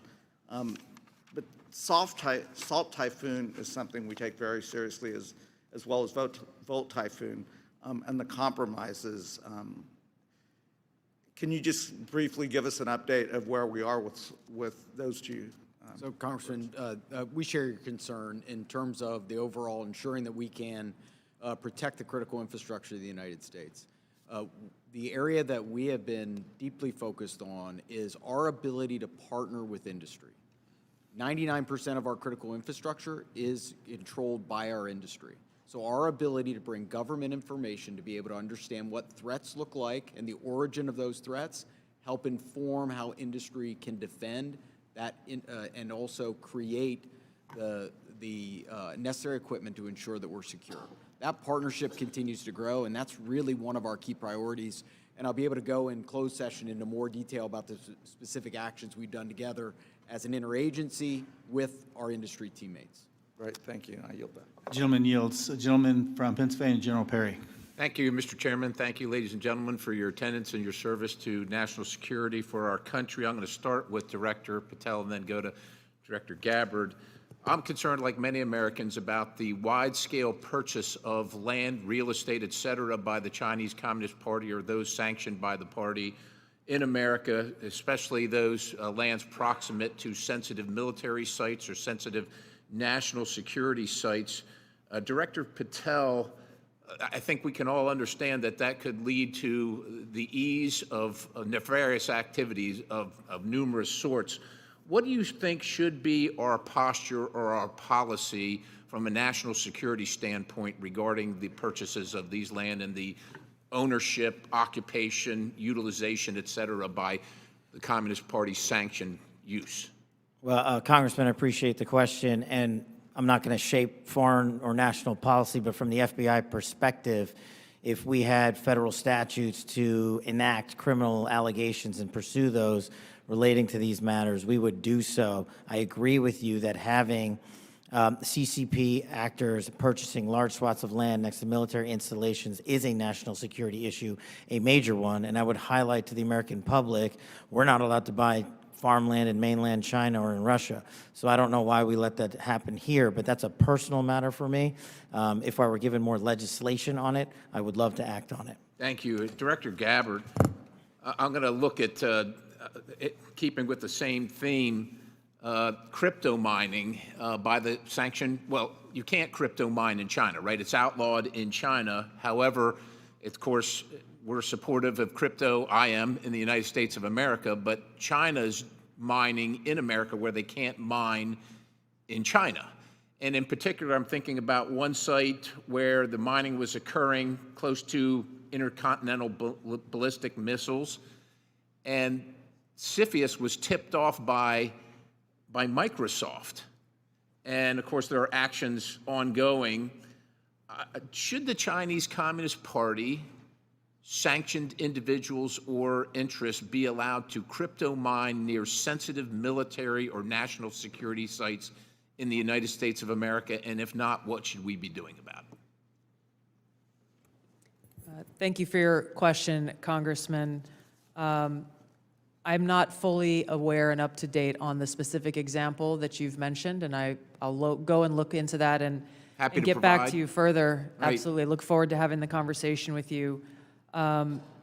Broadly, this is obviously a concern, that any of these activities occurring near or around any of our military sites creates that potential national security risk and the potential for foreign intelligence collection. I'm hoping it's a priority for everybody on the dais there. It is a priority, I think, for the American people, certainly for me. I want to move on in the time remaining with a related topic, which is the hundreds of incidents by predominantly Chinese students, oftentimes called gate crashers. So this includes the two gentlemen in uniform on the dais. I'm going to kind of point to three events that happened just last year. One in Grayling, Michigan.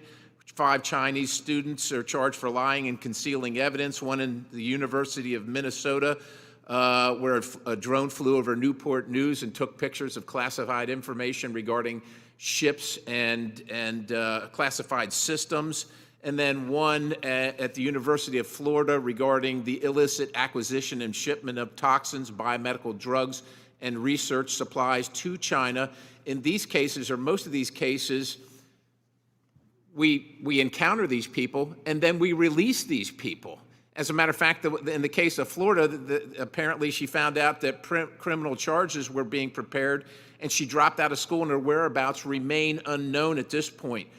What should be our posture? Because we're trying to follow up after the fact. We're encountering these people, whether they're gate crashers or whether we catch them conducting this illicit activity. We try and prosecute. That takes a lot of man hours, as you know, Director Patel. Is this the best policy, or is there something better that we can do? I mean, the Immigration Nationality Act of 1952 gives the Secretary of State the authority to revoke visas. But should these people be allowed to come to this country in the first place is the question, and what should our posture be? Anybody? In terms of the visa issue, I know that the administration is working on a policy, but to directly answer your question, anybody who utilizes the student visa program to come to this country to conduct criminal activity should never be allowed in this country. And anyone that's doing it here in the United States of America from an FBI standpoint will be vigorously investigated, and will use the expulsion or criminal process on them. I yield, Mr. Chairman. Gentleman yields. Ms. Plaskett. Thank you very much, Mr. Chairman, and good morning to the witnesses. First let me say that we do have to, in this committee, try as much as possible to remain nonpartisan as opposed to bipartisan. I can recall being that way when I was counsel on the House Ethics Committee, and it's a hard position to take. But I'm really struck by the fact that in December of 2023, many people made Secretary Lloyd Austin go through the stages of the cross in self-flagellation and mea culpas for not informing the president that he was having a surgery. And now how we're treating Secretary Hedgepeth as if he is untouchable. Mike Waltz, when he was a member of Congress, went in the Committee on Armed Services to talk about and slammed Austin for holding himself to a different standard than the American people. And yet we are not doing this across the board. And that's disappointing, at the very least, very disappointing. Director Gabbard, thank you for your testimony. And one of the things that I believe I heard you say was that when there was a discussion by DOGE as to the cuts to foreign aid, that there had not been a request for an intelligence and national security or an intelligence assessment of the impact of those cuts. Was that your testimony a little earlier? Congresswoman, I have not seen any kind of actual official assessment, either within the intelligence community or outside of it, on what the effects of those cuts to USAID programs has been. But it was not requested by DOGE of you or of any of the areas in which you have oversight over? I'm not aware of any requests. Okay, great. Thank you. I know that there has been some open source reporting on what the effect of those cuts are. I mean, when we think about several examples, Kenya, our strongest regional ally in the Horn of Africa, and a key partner with us in the fight against terrorist group Al-Shabaab. And, according to the Washington Post, that's not definitive, and we can talk about this in closed session. Some Kenyan journalists are now being trained by Beijing, mirroring the US programs that have been cut by the administration. Director Gabbard, is letting China train Kenyan journalists going to make Kenya more or less receptive to American requests of the Kenyan government, do you believe? As you said, Congresswoman, our relationship with Kenya has been very longstanding. So do cuts of ours to train journalists in Kenya make them more or less, and Beijing having that make them more or less receptive? Clearly, there is strategic competition taking place. I'll withhold my personal view to look at an official Well, I was assessment. asking for your director view, not your personal view. And then additionally, we have ended Voice of America, which provided accurate, unbiased news, in our opinion. Meanwhile, St. Petersburg University has announced that it's opened 11 Russian language centers across Africa that pay special attention to the promotion of traditional Russian spiritual and moral values. Director Gabbard, is Russia a friend or a foe? Are they our friend or our adversary? They are an adversary. Thank you. I believe that this reckless cuts make terrorism and our influence in Africa, which is on the front lines of terrorism, a real threat to us, and we need to be careful of it. Director Patel, one of the benefits of being here kind of in the middle is I get to hear other people's testimony and the questions that are asked. I know that Mr. Carson asked you questions specifically about the Counterterrorism Division. And we know that there has been some open source reporting that says that individuals within that division have been removed or been moved, not necessarily fired, but moved. Do you know if that is correct? I don't have any personal information on that, but people within the CTD component, which is a large component of the FBI, move all the time. And have they been moved?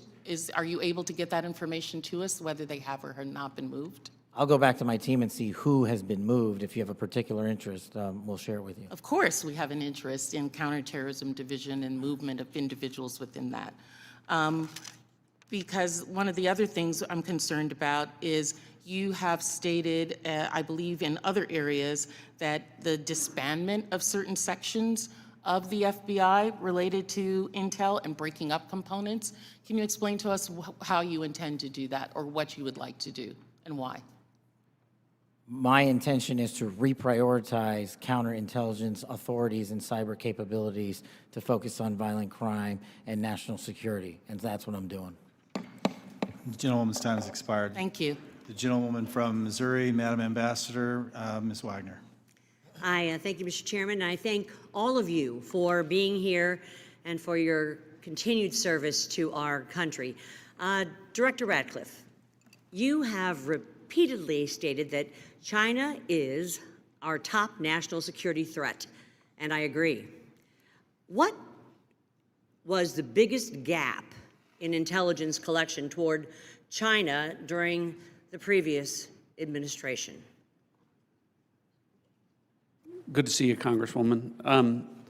I think our collection against China as a hard target in the prior administration was lacking in several areas. I would say primarily in human collection and also with regard to the processing of open source information relating to China.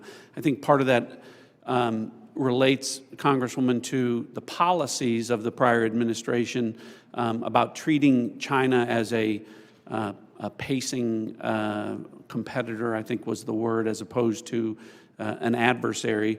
So one of the things in my focus as CIA director, which carried over from my time as DNI, in seeing all of our intelligence, seeing that China is our greatest geopolitical threat, and focusing the CIA specifically more directly in all areas of our collection on China as a hard target. Well, and I'm grateful to hear you say the words open source. So as I hope that all of you may be aware, I am honored to be the chair of the new Open Source Intelligence Subcommittee for HPSI. It is the first time this committee has focused specifically on an intelligence discipline, I'll say. We established this subcommittee because private companies, researchers, and most importantly, foreign adversaries, as we speak, are taking full advantage of the explosion of commercially available information. HPSI has taken a stance that OSINT, open source intelligence, should mature as a primary discipline on its own accord. Director Ratcliffe, your agency kind of produces the lion's share, I'd say, of OSINT. Do you agree, sir, that open source intelligence should mature to be a primary discipline? Absolutely agree. So as you know well, Congresswoman, the CIA is the functional manager for OSINT, just as we are the functional manager for HUMANT across the IC. And OSINT, open source intelligence, reaches, frankly, policymakers as the most cited material in the President's daily brief as part of a long list of tailored production that we do. By a large percentage. But also, as you know, and as you've pointed out, Congressman, until recently, one of the greatest weaknesses with regard to OSINT was that the collection was so large that it was daunting for use by mission partners across the IC. So the CIA's open source enterprise pioneered the use of AI to triage that collection as it comes in. And what that allows us to do is to summarize collection from over 225 languages into English and to put that in the hands of policymakers, again, showing that the CIA is focused on using technology to tackle some of the challenges to intelligence collection. There is so much innovation in technology in this, and the investments being made across the IC to purchase data, but it appears to be in silos, to be perfectly honest, and lacking maybe an integrated approach.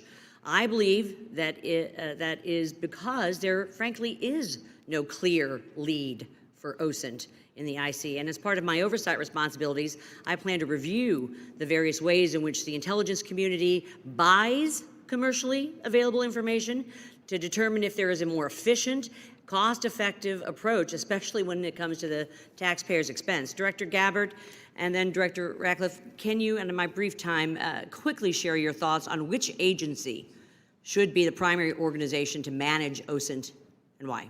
Thank you, Congressman, and thank you for your leadership in this area.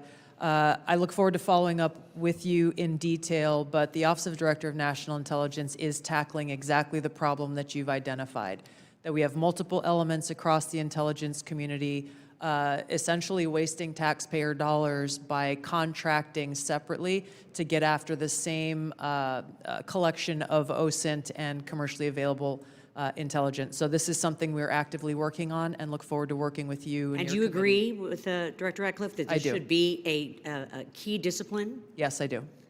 Thank you. My time's expired, Mr. Chairman. I yield back. The gentleman yields. Mr. Gomez. Thank you, Mr. Chairman. So I want to make a few things clear before we move on to other questions regarding the Signal chat.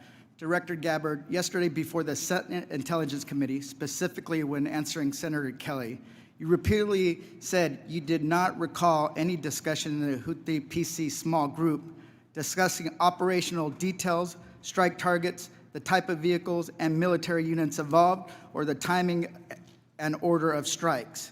Do you stand by your testimony from yesterday that you do not recall any of the discussions regarding this type of classified information? Yes or no? My response in the Senate yesterday, yes, I stand by that response. Obviously, the release of the screenshots that came from that chat group today were a refresher on what happened. As I said earlier, I was not involved with that portion of the chat, so it did not come to my recollection yesterday. Thank you. So I take that as you stand by your do not recall yesterday stance when you're asked those questions. You've been in office 43 days.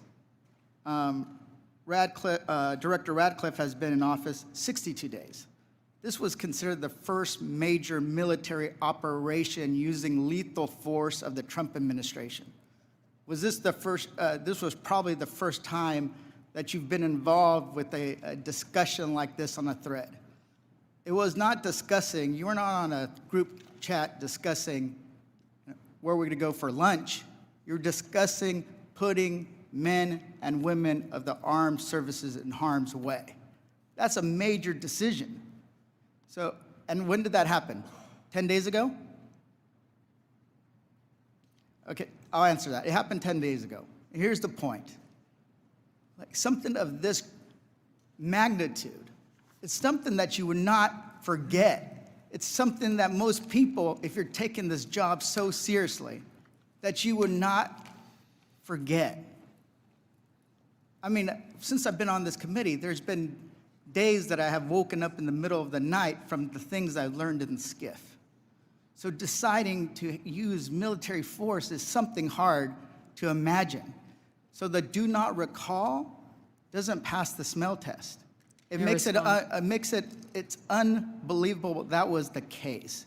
So that's what the American people don't understand.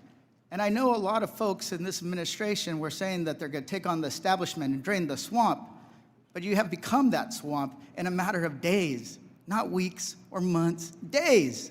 So one of the things we're going to look into is what actually occurred, because the American people deserve a full accounting. Additionally, the main person who was involved in this thread that a lot of people want to talk to is Secretary of Defense Hegseth. And a lot of questions were brought up regarding his drinking habits in his confirmation hearing. To your knowledge, do you know whether Pete Hegseth had been drinking before he leaked classified information? I don't have any knowledge of Secretary Hegseth's personal habits. Director Ratcliffe, same question. Yes or no? You know, no, I'm going to answer that. I think that's an offensive line of questioning. The answer is no. I find it interesting that you want to.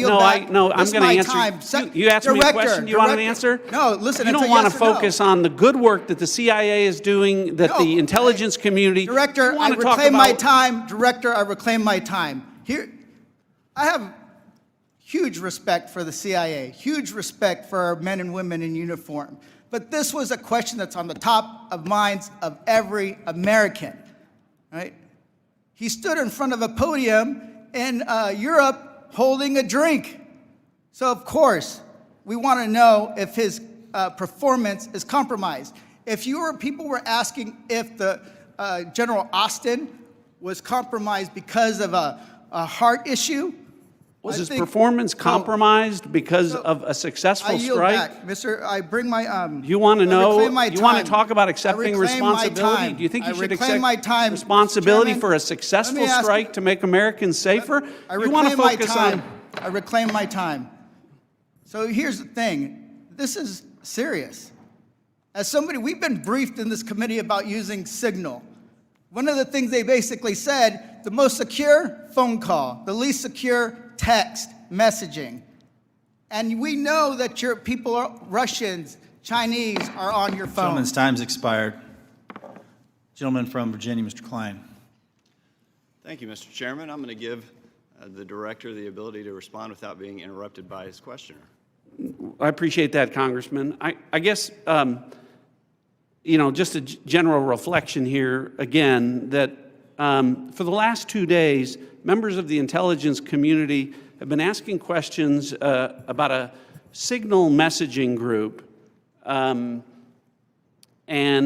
not asking questions from Democrats either in the Senate or the House on China, Russia, Iran, and the real threats that are going on to the United States. And you can say that you care about the good work that agencies are doing like the CIA and that you care about 140 stars on the wall.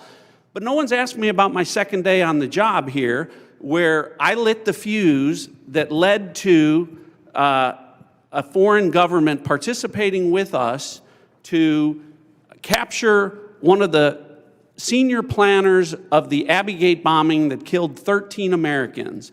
And in the process, we worked with a government that previously hadn't, so that hadn't cooperated with us on counterterrorism matters. Or the fact no one has focused on that within an hour of that taking place, I was on the phone with Director Patel and a few hours later with Attorney General Bondi, working together, the IC and the FBI working together to bring this person home in less than a week. Unprecedented success for the intelligence community and the law enforcement community. Exactly representative of the kind of work that we should be doing and the kind of work that an oversight committee should be asking about. But instead, we're getting questions about whether or not someone has drinking habits. And, you know, I just wish in an annual threats hearing where the American people want to hear about threats, that's what we would be talking about. Thanks for the opportunity to clarify. Absolutely, Director. I want to thank you and all the people who work with you and all the witnesses and the men and women, the brave men and women who are putting their lives on the line each and every day for this country. And to the military as well, we are grateful and we recognize the sacrifice and dedication. Director Ratcliffe, you talked about China being our top national security threat, and I want to go to what really is the most active and persistent threat. It's related to cyber. It's related to the People's Republic of China cyber activities, Volt Typhoon, Flax Typhoon, Salt Typhoon, targeting U.S. critical infrastructure, targeting critical infrastructure overseas, compromising U.S. telecommunication companies, and I want to ask Director Gabbard, there are also regular compromises of government networks in the defense intelligence base. The Chinese are acting with impunity and targeting the United States. Clearly, the last administration had no effective deterrent strategy.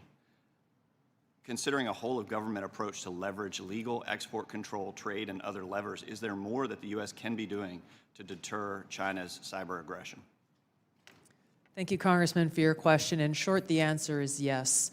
Much of that relies on our intergovernmental planning and operations, but also very closely integrating with our private sector partners. This is essential for us to be able to harden our own cyber infrastructure, our own critical infrastructure, and to look at what our capabilities, both defensive and offensive, are and how those should be used.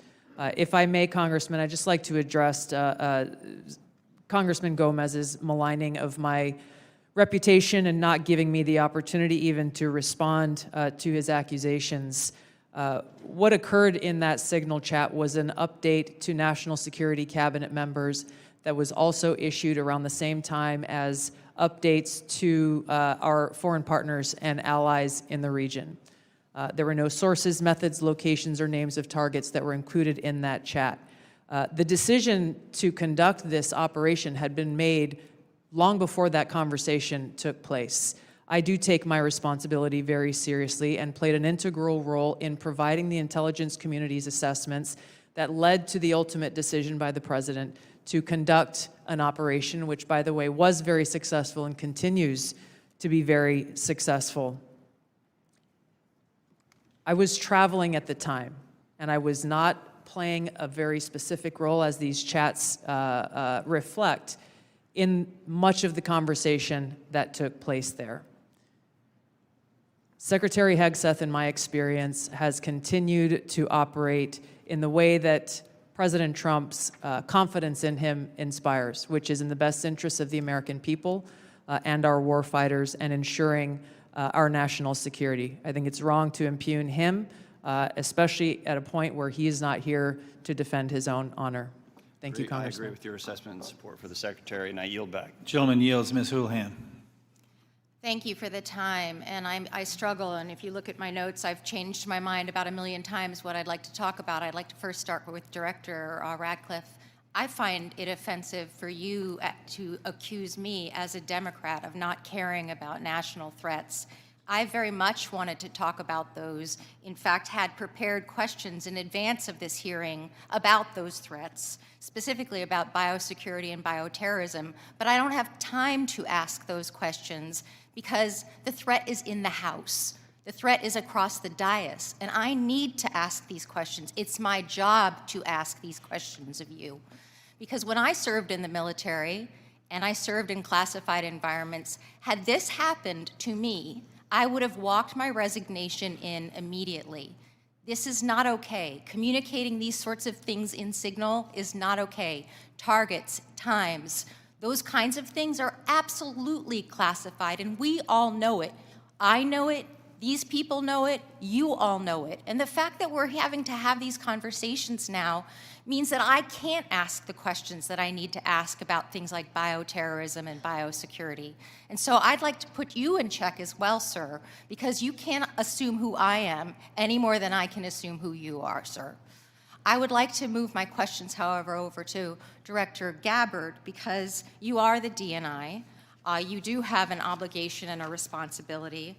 I'm going to speak to you specifically about the fact that you have spent much of your 40 days talking about the importance of making sure that we don't reveal classified information, making sure that we don't leak information. You're a former battalion commander in the Army.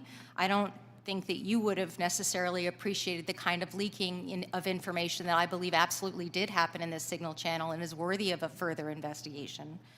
In fact, this committee established something called 50 U.S.C. 3235A, and this committee, on a bipartisan, apartisan basis, requires you, the DNI, to swiftly notify Congress and the Intelligence Committee if you're aware of any sort of significant unauthorized disclosure or compromise of classified information, which I would argue this has all of the markings of being that.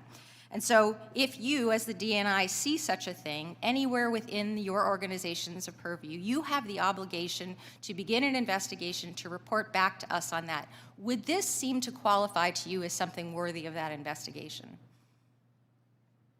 Thank you for your question, Congresswoman. In this situation, Secretary Hegseth has the Yes or classification no? and You are the declassification DNI. authority over DOD information. This chat did not have the auspice of being a DOD chat. There's no such thing as labeling it as DOD. This was a chat amongst a great variety of people, and you, according to our law that we passed here bipartisanly, have an obligation when you think there has been a tangible, significant leak of information to instigate an investigation. Do you not think it's important to do such a thing? Well, the National Security Council is investigating no? this inadvertent leak.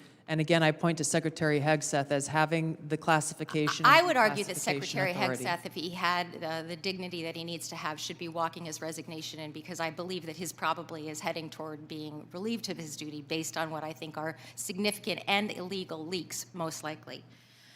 I would like it if you would please commit to this organization that you will follow the law, and I would like it if you would also investigate what is likely to be more than just this chat. Because if there's one, there's more than one. If there's smoke, there's fire. Would you please obligate yourself and your organization to that investigation? Yeah, Congresswoman, yes, I will follow the law. Thank you. I appreciate that. And Director Patel, I learned just recently that you only heard about this yesterday, which blows my mind since I heard about it 2 days ago, and I'm just a low on the dais, junior chipmunk here. Did you really only hear about this yesterday?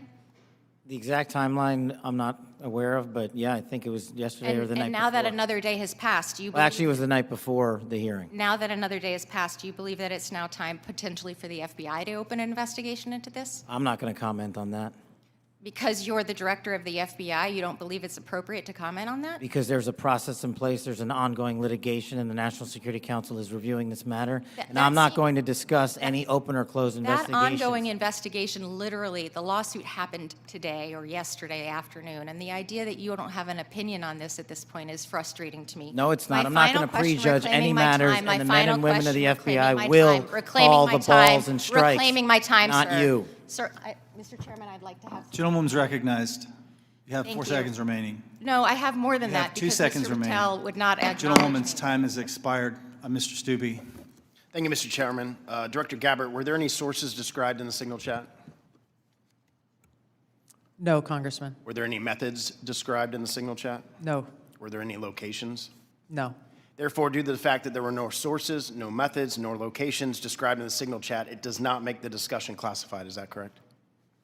That is up to the Secretary of Defense determination. The Democrats are obviously making the assertions that what was in the signal chat was classified and claiming that Secretary Hegseth put this war plan out to the world, which he clearly did not. Were there any names in the signal chat? No. Any targets? No. Any locations? No. Was there a unit name or location of that unit? There was not. Were there any routes described in the signal chat? No. Wouldn't an operational plan contain that type of information? Every operational plan I've ever seen has contained that information. Thank you. Shifting to the real threats to America, the southern border, Due to the previous administration's open border policies, they allowed over 10 million illegals into our country. And during that time, there was 1,511 terrorist-related encounters at land border ports of entry, according to CBP. As someone who fought in the war on terror, I find this deeply offensive that the previous administration would sacrifice the security and safety of the American people in the manner in which they allowed terrorists, criminals, and rapists into our country. In your testimony, you state, and I quote, "Based on the latest reporting available for a year-long period ending October 2024, cartels were largely responsible for the deaths of more than 54,000 U.S. citizens from synthetic opioids. A lot of those citizens are from my home state of Florida. Cartels, narco-terrorists, and other violent transnational criminal organizations have violated the territorial integrity and sovereignty of the United States and have also fueled human trafficking and the opioid epidemic that many of my fellow Floridians have witnessed for far too long. I applaud President Trump and his swift decision to designate the narco-terrorists and Mexican cartels as foreign terrorist organizations, and I want to thank each of you for making this a priority to fight against Mexican cartels, traffickers, narco-terrorists that have been responsible for killing hundreds of thousands of Americans. For every narco-terrorist and cartel member violating our sovereignty, poisoning the American people with fentanyl and other illicit opioids, know this: your days are numbered, and know that the full force of the U.S. government will soon address your atrocities once and for all. Director Patel, it's no secret that there is a growing presence of Mexican cartels operating fentanyl synthesis labs just over our border. Just last year, the CBP estimates that more than 21,000 pounds of fentanyl was seized at our borders. That is enough to kill more than twice the population of the world, of our country. What actions are you taking to strengthen the FBI's fight against illicit fentanyl within our borders? Thank you, Congressman. It's good to see you.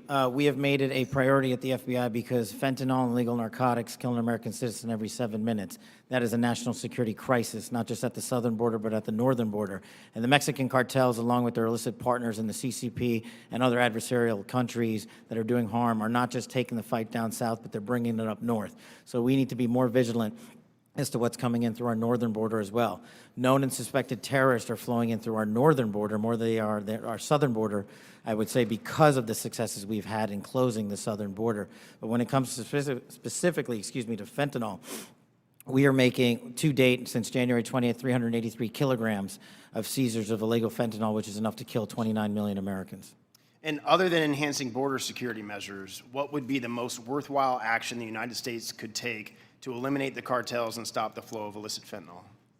I got one answer for you.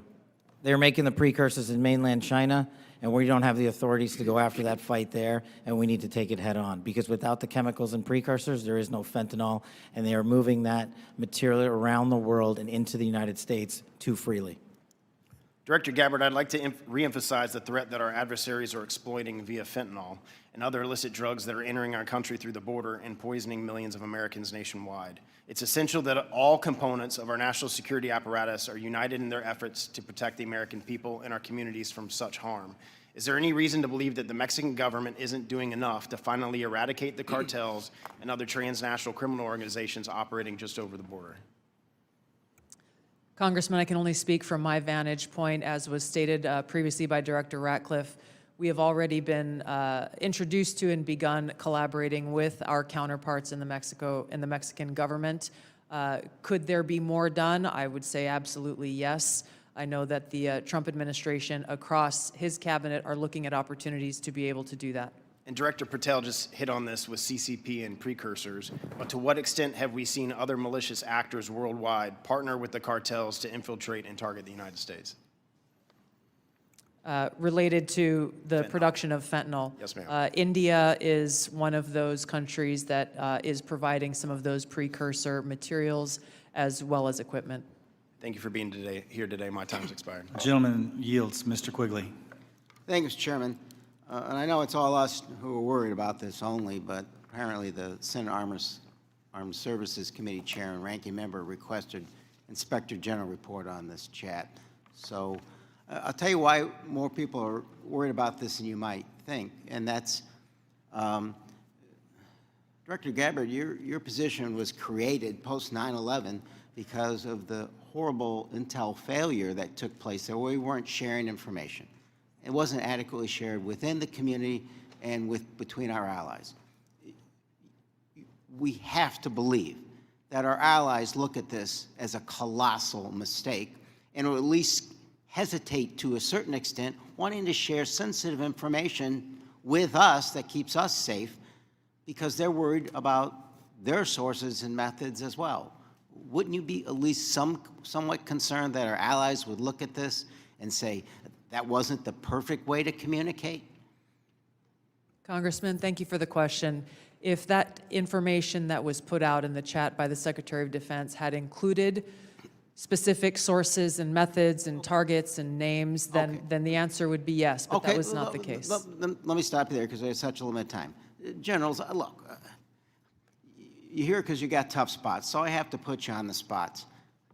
You're passing information like this just within your agency, and you know that it's going to include, we are go for mission launch, Houthis, sea lanes, the information about the weapon systems. That gets to the Houthi military commanders. Doesn't it make you think they're at least going to say duck?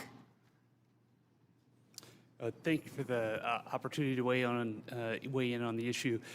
Yes, if we were collecting this on our adversaries and we're able to get this information as was asked of General Hawk earlier, we would consider that classified, but it's classified under the collection piece.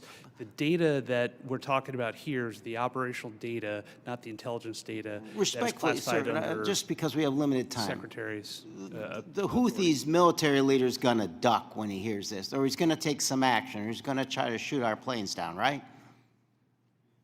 If he has actionable intelligence, he will certainly use it. I'm talking about this intelligence. You don't think he can figure out? Houthis is mentioned a couple times, sea lanes. They show the weapon system.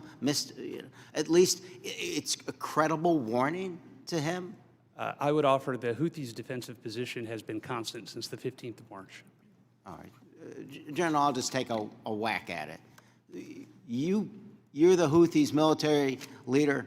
You get this information passed on to you. It doesn't make you at least take warning?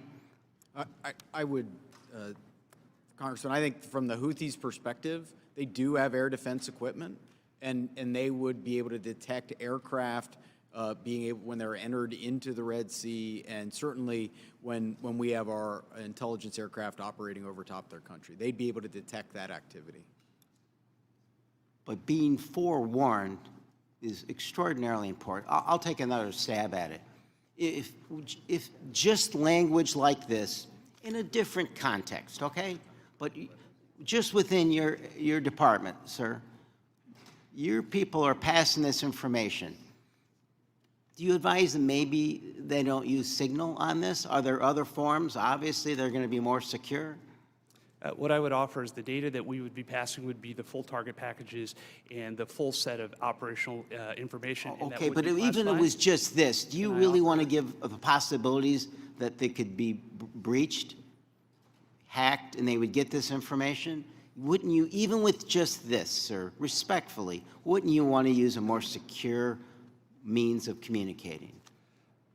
I think what I would offer are two things, and hopefully they're helpful to you. One of them would be, in addition to that full package that we would talk about, when the Secretary extracted individual details from that and provided those on Signal, whether individually or in aggregate, that is his decision of what is classified and what is not from an operational aspect. And that's probably the most important relevant piece to there, and I would echo what we've said before. It's the Secretary's authority for the just give me, there's more secure ways of communicating any of this, right? There are, and our adversaries have General, there are, right? To intercept. There's much more secure means that you use, even if you don't think that this is, or you don't want to stick your head out on it. What I would say is the full packages were transmitted within classified, within traditional classified. But this could have been transmitted in a classified way as well. Thank you. Gentleman's time's expired. The gentleman from Arkansas, the distinguished chair of the Financial Services Committee, Mr. Hill, is recognized. Thank you, Mr. Chairman. And let me say, Director Gabbard and Director Ratcliffe, it's so great to have you back in the Longworth House Office building. The food's the same, but you're welcome anytime. Director Ratcliffe, you know, we've served for 10 years together. I'm certainly aware of your extraordinary service at the DNI and here in in Congress. And I just have a couple of follow-up questions on this topic of the Signal chat. Were there any war plans distributed in that Signal chat? No, Congressman. And were sources and methods that would compromise our intelligence system or your agents in the field around the world, were they discussed on the Signal chat? No. I appreciate that. I just think that's an important thing to have on the record. Director Patel, I co-chair the Americans Wrongfully Detained American Hostage Task Force here in the House, and I just in fact left Tigran Gambaryan, a former FBI official who I helped get out of prison in Nigeria last year. I just left him a few minutes ago. You've you know this issue very, very well, and President Trump's made such a commitment to bring Americans home. There's some 30 Americans still wrongfully detained or held hostage abroad.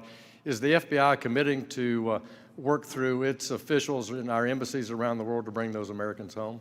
Thank you, Congressman. And as you know from my prior service in the prior administration, President Trump brought home over 50 hostages and detainees worldwide, and that effort is being redoubled now until every single American is home. And the FBI, from my perspective, has been given a directive that any wrongfully detained or captured person overseas is a priority to bring back. We're so grateful to the President for making this a priority. We don't want our citizens that hold a blue passport to suddenly be a target in all their interactions around the world. That's wrong, and I'm glad President Trump's made a priority. I look forward to working with you on that. Since November of 2023, I've been pursuing aggressively in this committee the U.S. government's policies and procedures for handling border encounters, specifically known or suspected terrorists. To quote former FBI directors, testimony before the Senate, there are blinking lights everywhere of concern. But despite my numerous attempts, including multiple briefing requests, letters, legislative provisions, a GAO report requested, the prior administration refused to provide requested information and data on what the public now knows was a very dangerous situation along the U.S. borders that President Trump now has as a priority of fixing. In January 2024, there were 176,000 encounters along the southern border, with 51,000 occurring at ports of entry and 124,000 between ports of entry. Comparing that to the work just in the first few weeks of the Trump administration, total encounters are down to 61,000 along the border, with 32 at ports of entry and 29,000 between ports of entry. For the record, that's a 60% reduction. Director Patel, since President Trump took office in January, as we've seen these plummeting border encounter numbers, has the country seen a drop in known or suspected terrorist encounters at the border? Thank you, Congressman. It's one of the issues I really wanted to address today. And I think the country deserves to know that known or suspected terrorists, KSTs, are coming in with much less frequency at the southern border. In fact, if my information is correct, 2 since January 20th. And they are coming in with much greater frequency in the northern border, and since January 20th, that number is 34. And those metrics carry out over the last year in terms of ratio. So what it tells me is that known or suspected terrorists, the individuals that want to do the most harm to this country, are utilizing the northern border, and we got to refocus assets up there. Yeah, which I think is good. And I'm glad the prior administration did declassify the ISIS arrests in Philadelphia and did declassify the a citizen that was coming across the northern border to do harm on Election Day. That's good, but we have much more to do. And Director Gabbard, I need your help working with your colleagues here.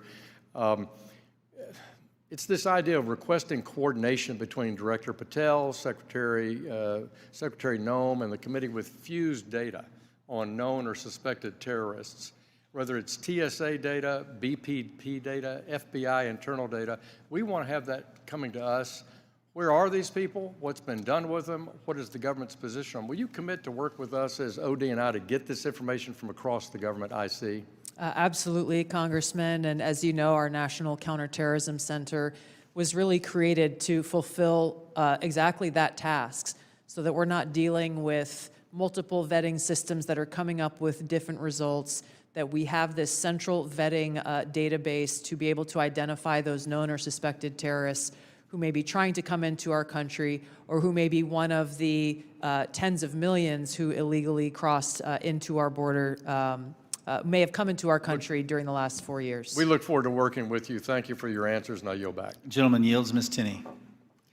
Thank you, Mr. Chairman, and thank you so much to all of you. There's so many great questions that I have to ask, but I want to start with Director Patel, and I just want to first, before I get into a couple issues, thank you so much for your outstanding service and your recognition and focus on the northern border. My entire district is the northern border of New York with Canada. I just want to first jump into this issue for, Hamas attacked October 7th. The world watched in horror. Designated a foreign terrorist organization in 1997, killed over 1,200 civilians, and including American citizens, and many remain hostages.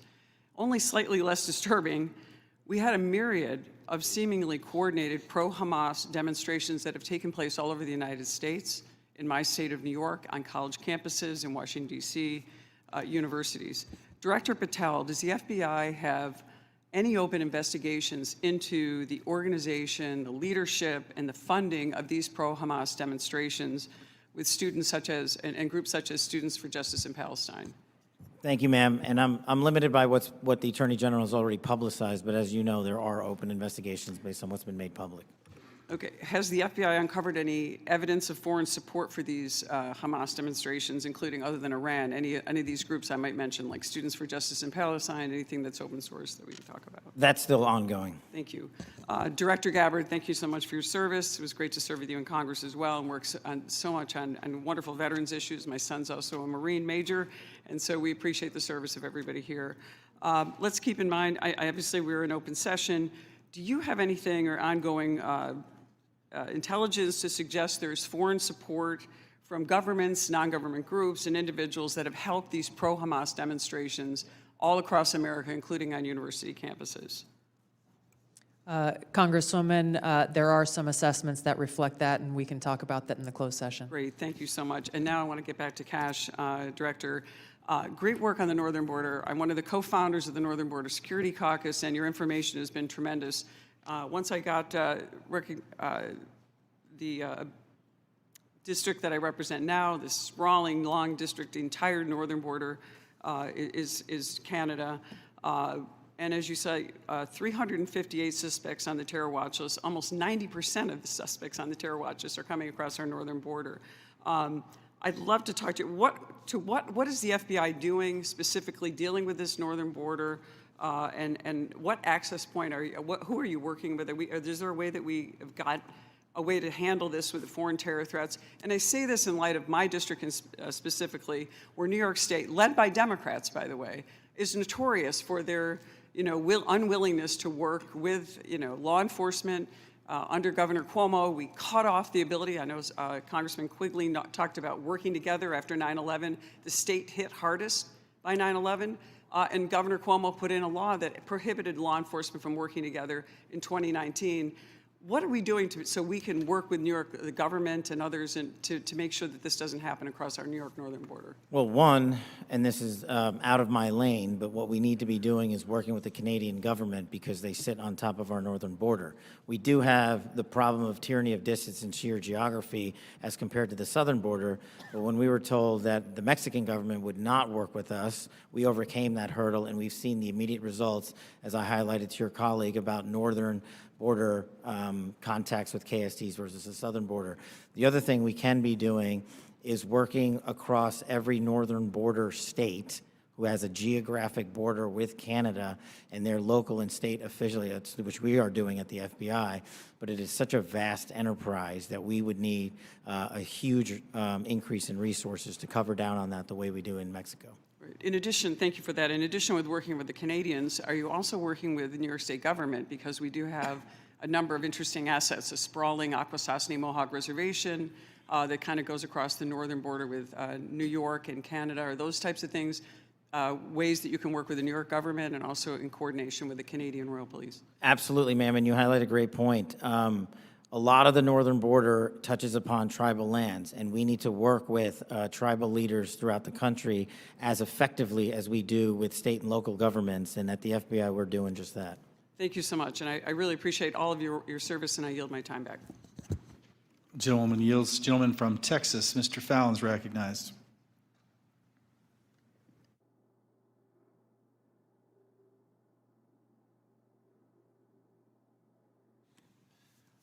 Thank you, Mr. Chairman. I appreciate it. Director Patel, Many of us had grown, increasingly alarmed at the sheer number of foreign nationals we're seeing caught spying on our critical infrastructure or, near sensitive sites in the country. One example is a Chinese national who was flying a drone, allegedly flying a drone over Vandenberg and taking pictures of the base. He was arrested in the San Francisco airport not that long after. Director Patel, would you agree that the two most dangerous nation states to our homeland and our interests are China and Russia? Yes, Congressman.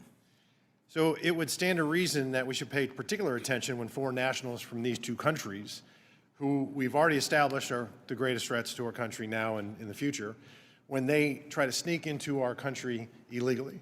Absolutely, sir.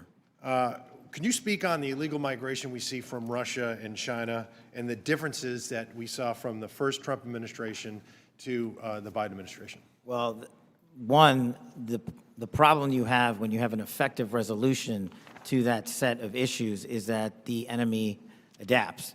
And what they've done is utilize, as we were just discussing with your colleague, the northern border to shift their resources and affiliations to pour in known or suspected terrorists through the northern border. They haven't stopped through the southern border. They just know that we are setting up a pretty monumental effort down there to stop any known or suspected terrorists from entering the country.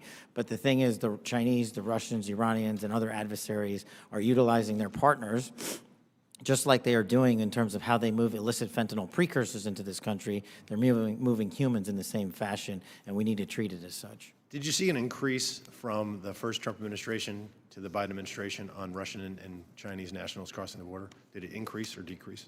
Yes, actually, so the PRC nationals crossing the southern border from 22 to 25 was 178,000. And I don't have the number for the northern border, sir, but I'll get that to you. So, what we found was that there was actually a market increase, alarming, with the Chinese illegal migration increasing 527% all in, and Russian 2,400%. And if just 1/10 of 1%, some fraction, some tiny fraction, 1/10 of 1% are actually asset sleeper agents loyal to Moscow or Beijing, they could wreak havoc and mayhem in a free and open society. It's very dangerous. And then those are the ones we know about. What about the ones that snuck across and we never found them? The unknown gotaways, if you will. So, Director Patel, there's also great concern about the increasing number of counterintelligence threats that are penetrating all levels and branches of government, both local, state, and federal. The number of elected and appointed officials willing to betray this country is becoming increasingly pervasive. Last year, we saw a former senior aide in the New York governor's office, Linda Sun, and her husband, Chris Hu, indicted on charges of money laundering and acting as foreign agents to the People's Republic of China. Ms. Sun used her position to block Taiwanese representatives from access to New York State officials. Instead, we're rolling out the red carpet for those PRC officials to have those meetings. I mean, that's some scary stuff. So when we have someone like Sumi Terry, who also worked covertly spying on Korea while working simultaneously with various think tanks, and she had been national security official, and she'd worked for the CIA and the National Security Council. And because of her job, members of Congress and their staffs had access to these Korean intelligence officials, and she was paid with, thousands of dollars in luxury gifts. But Director Patel, I get that these investigations are ongoing and sensitive. But to the extent that you can, could you please briefly highlight the severity of these counterintelligence threats, including a rough estimate of the number of open counterintelligence cases that are pending? We have many, and I'll get you the exact number, sir, in closed session. But what it highlights is that the enemy is not relenting. They're actually doubling down and tripling down on their efforts, and there's no sector in government that they won't go to and try to infiltrate and penetrate access and turn people in this country against our own nation. So that is a national security threat of our time, as is the terrorism threat and as is the fentanyl threat. It needs to be treated as such equally, and at the FBI we're doing that. Thank you. And Director Patel, will you commit to providing this committee with classified briefing on the severity, the FBI processes and procedures, including defensive briefings related to counterintelligence threats involving elected and or appointed officials? For defensive briefings, Congressman, I commit to you that the FBI will give you everything we have in our holdings. I can't comment on other people's. Thank you. And Mr. Chairman, I want to thank all the witnesses for being here, particularly Mr. John Ratcliffe, Congressional District 4 says hello. I yield back. Gentleman yields. Just got notice that the baseball shooting report discussed by Vice Chairman Kelly earlier today has been delivered to our SCIF, and I appreciate, Director Patel, your responsiveness to that issue. Thank you so much for your commitment and the appropriate transparency demonstrated in that. We appreciate that very much. Since each member has had an opportunity to question our witnesses, I will now close this portion of the hearing, and we'll reconvene in closed session at 2 p.m. in the HIPSI spaces. I ask the public and staff to please remain seated until our witnesses depart. Thank you.